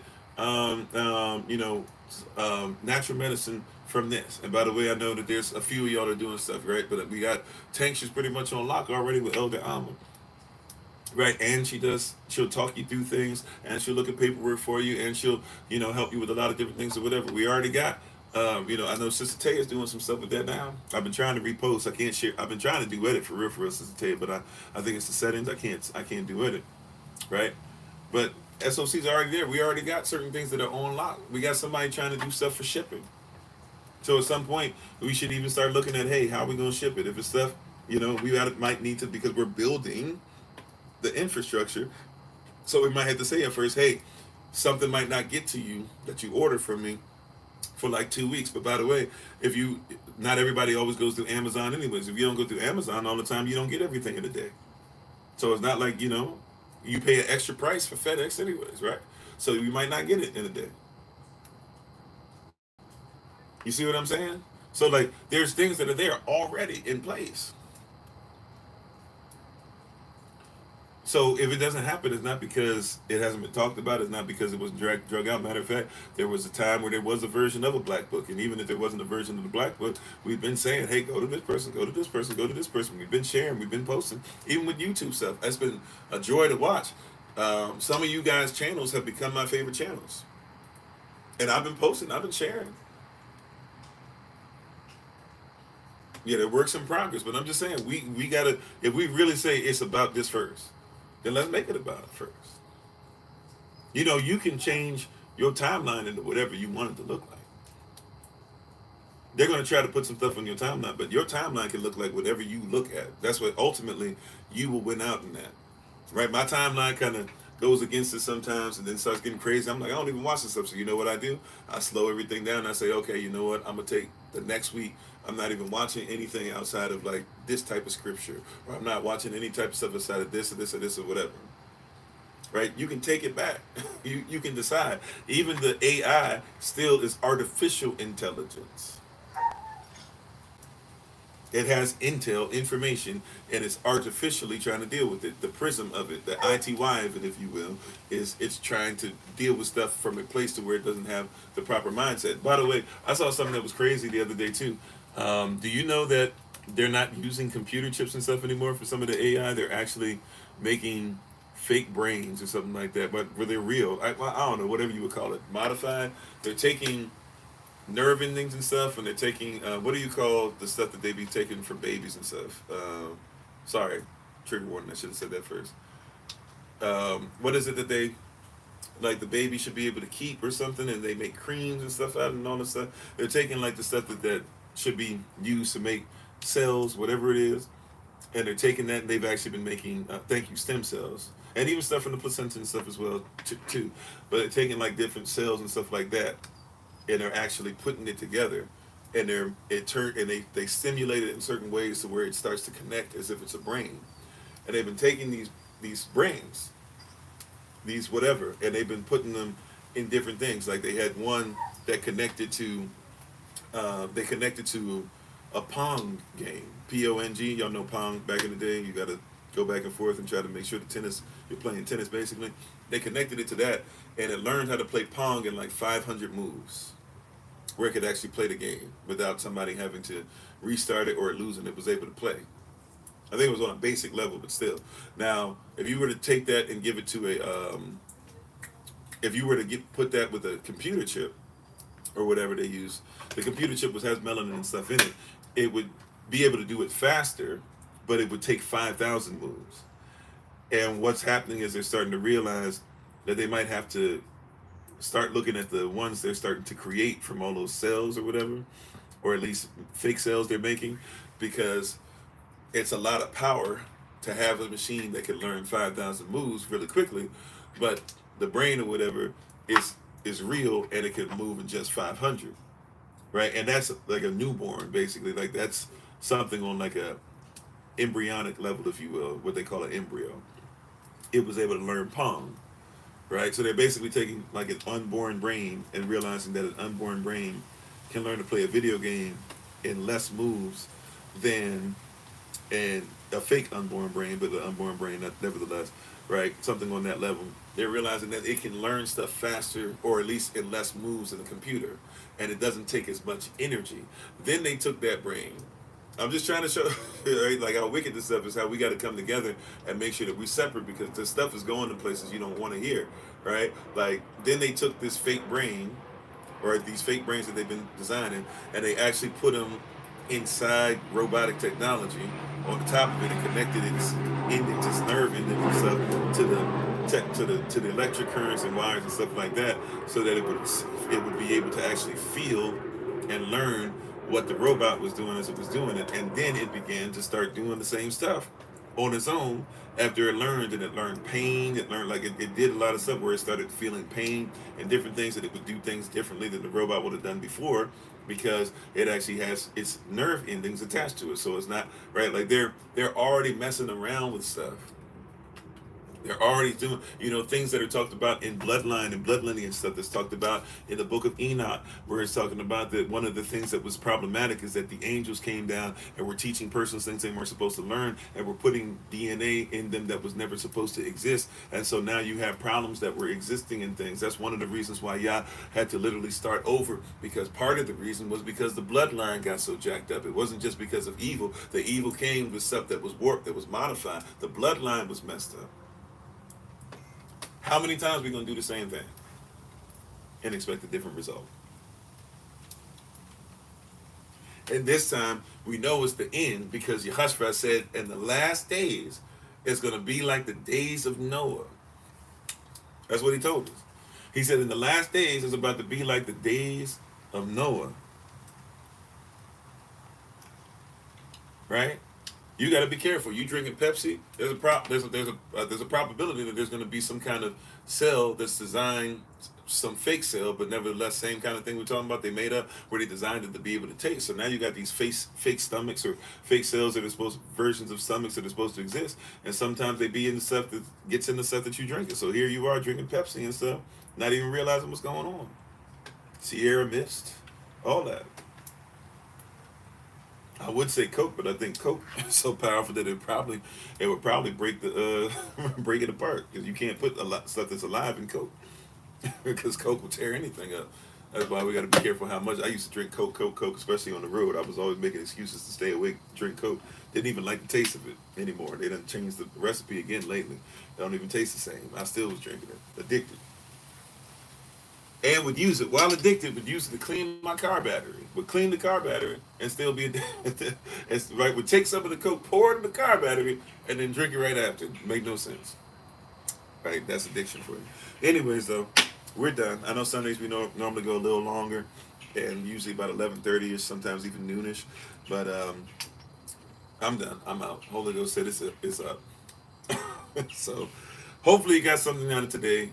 How easy it is to manipulate the stuff to get us off track, to get us to believe in stuff that's not even righteous, and for us to recognize that it's all right for us to come back to ourselves, and to make sure our children don't forget. And these babies, some of them are being tricked, especially because we thought we had to put them in school. We thought we had to put them here.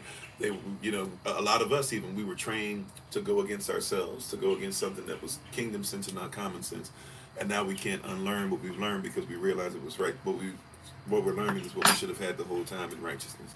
So just stay the course, stay strong. I'm gonna go ahead and enjoy my family day. I know there's one of you that I said I need to make sure that I call and ensure that you guys know what's going on with stuff coming up for the end of the year. Just we talked about some of the stuff on the meeting yesterday, but just a quick recap of stuff that you need to know about. Then we're gonna take our leave, and we're gonna let the music play, and we're gonna let you guys enjoy your day. But just as a reminder, please, ma'am, please, sir, do not forget that we are coming up on this weekend on Saturday. We're going to have the physical meetup / virtual meetup for Brothers in Black. We're asking for everybody to come out, whether you're male or female. We definitely would love to have you on there. If you are coming in person, please let us know. If you're coming last minute, or we don't know last minute, that's fine. But we will be in Illinois, Matteson, Illinois, is where we're asking for everybody to be prepared to go and show up to. So if you can show up, Matteson. I'm gonna try my best for those that are in Illinois, or those who we have your information and you say you're in Illinois, maybe Detroit, maybe or maybe Michigan, maybe some of you want to come from some other places like Minnesota, whatever the case might be. I know Ohio, we starting to stretch it a little bit, but I don't know when we're actually gonna have a chance to go through Ohio, so, or at least do something there. So the closest might be like Detroit for a minute, or even Illinois. So this is a chance, that maybe we get a chance to see you guys if you can make it. But we'll be there this Saturday coming up. We're going to start the event at 2:00 p.m. Eastern New York time. I might try to set up something to where maybe I can meet up with those who are interested in maybe doing a live session together even before we start. And then once we finish the live session, don't forget, we're going to have a special podcast this Saturday coming up for the brothers, and just with the male preachers for Brothers in Black.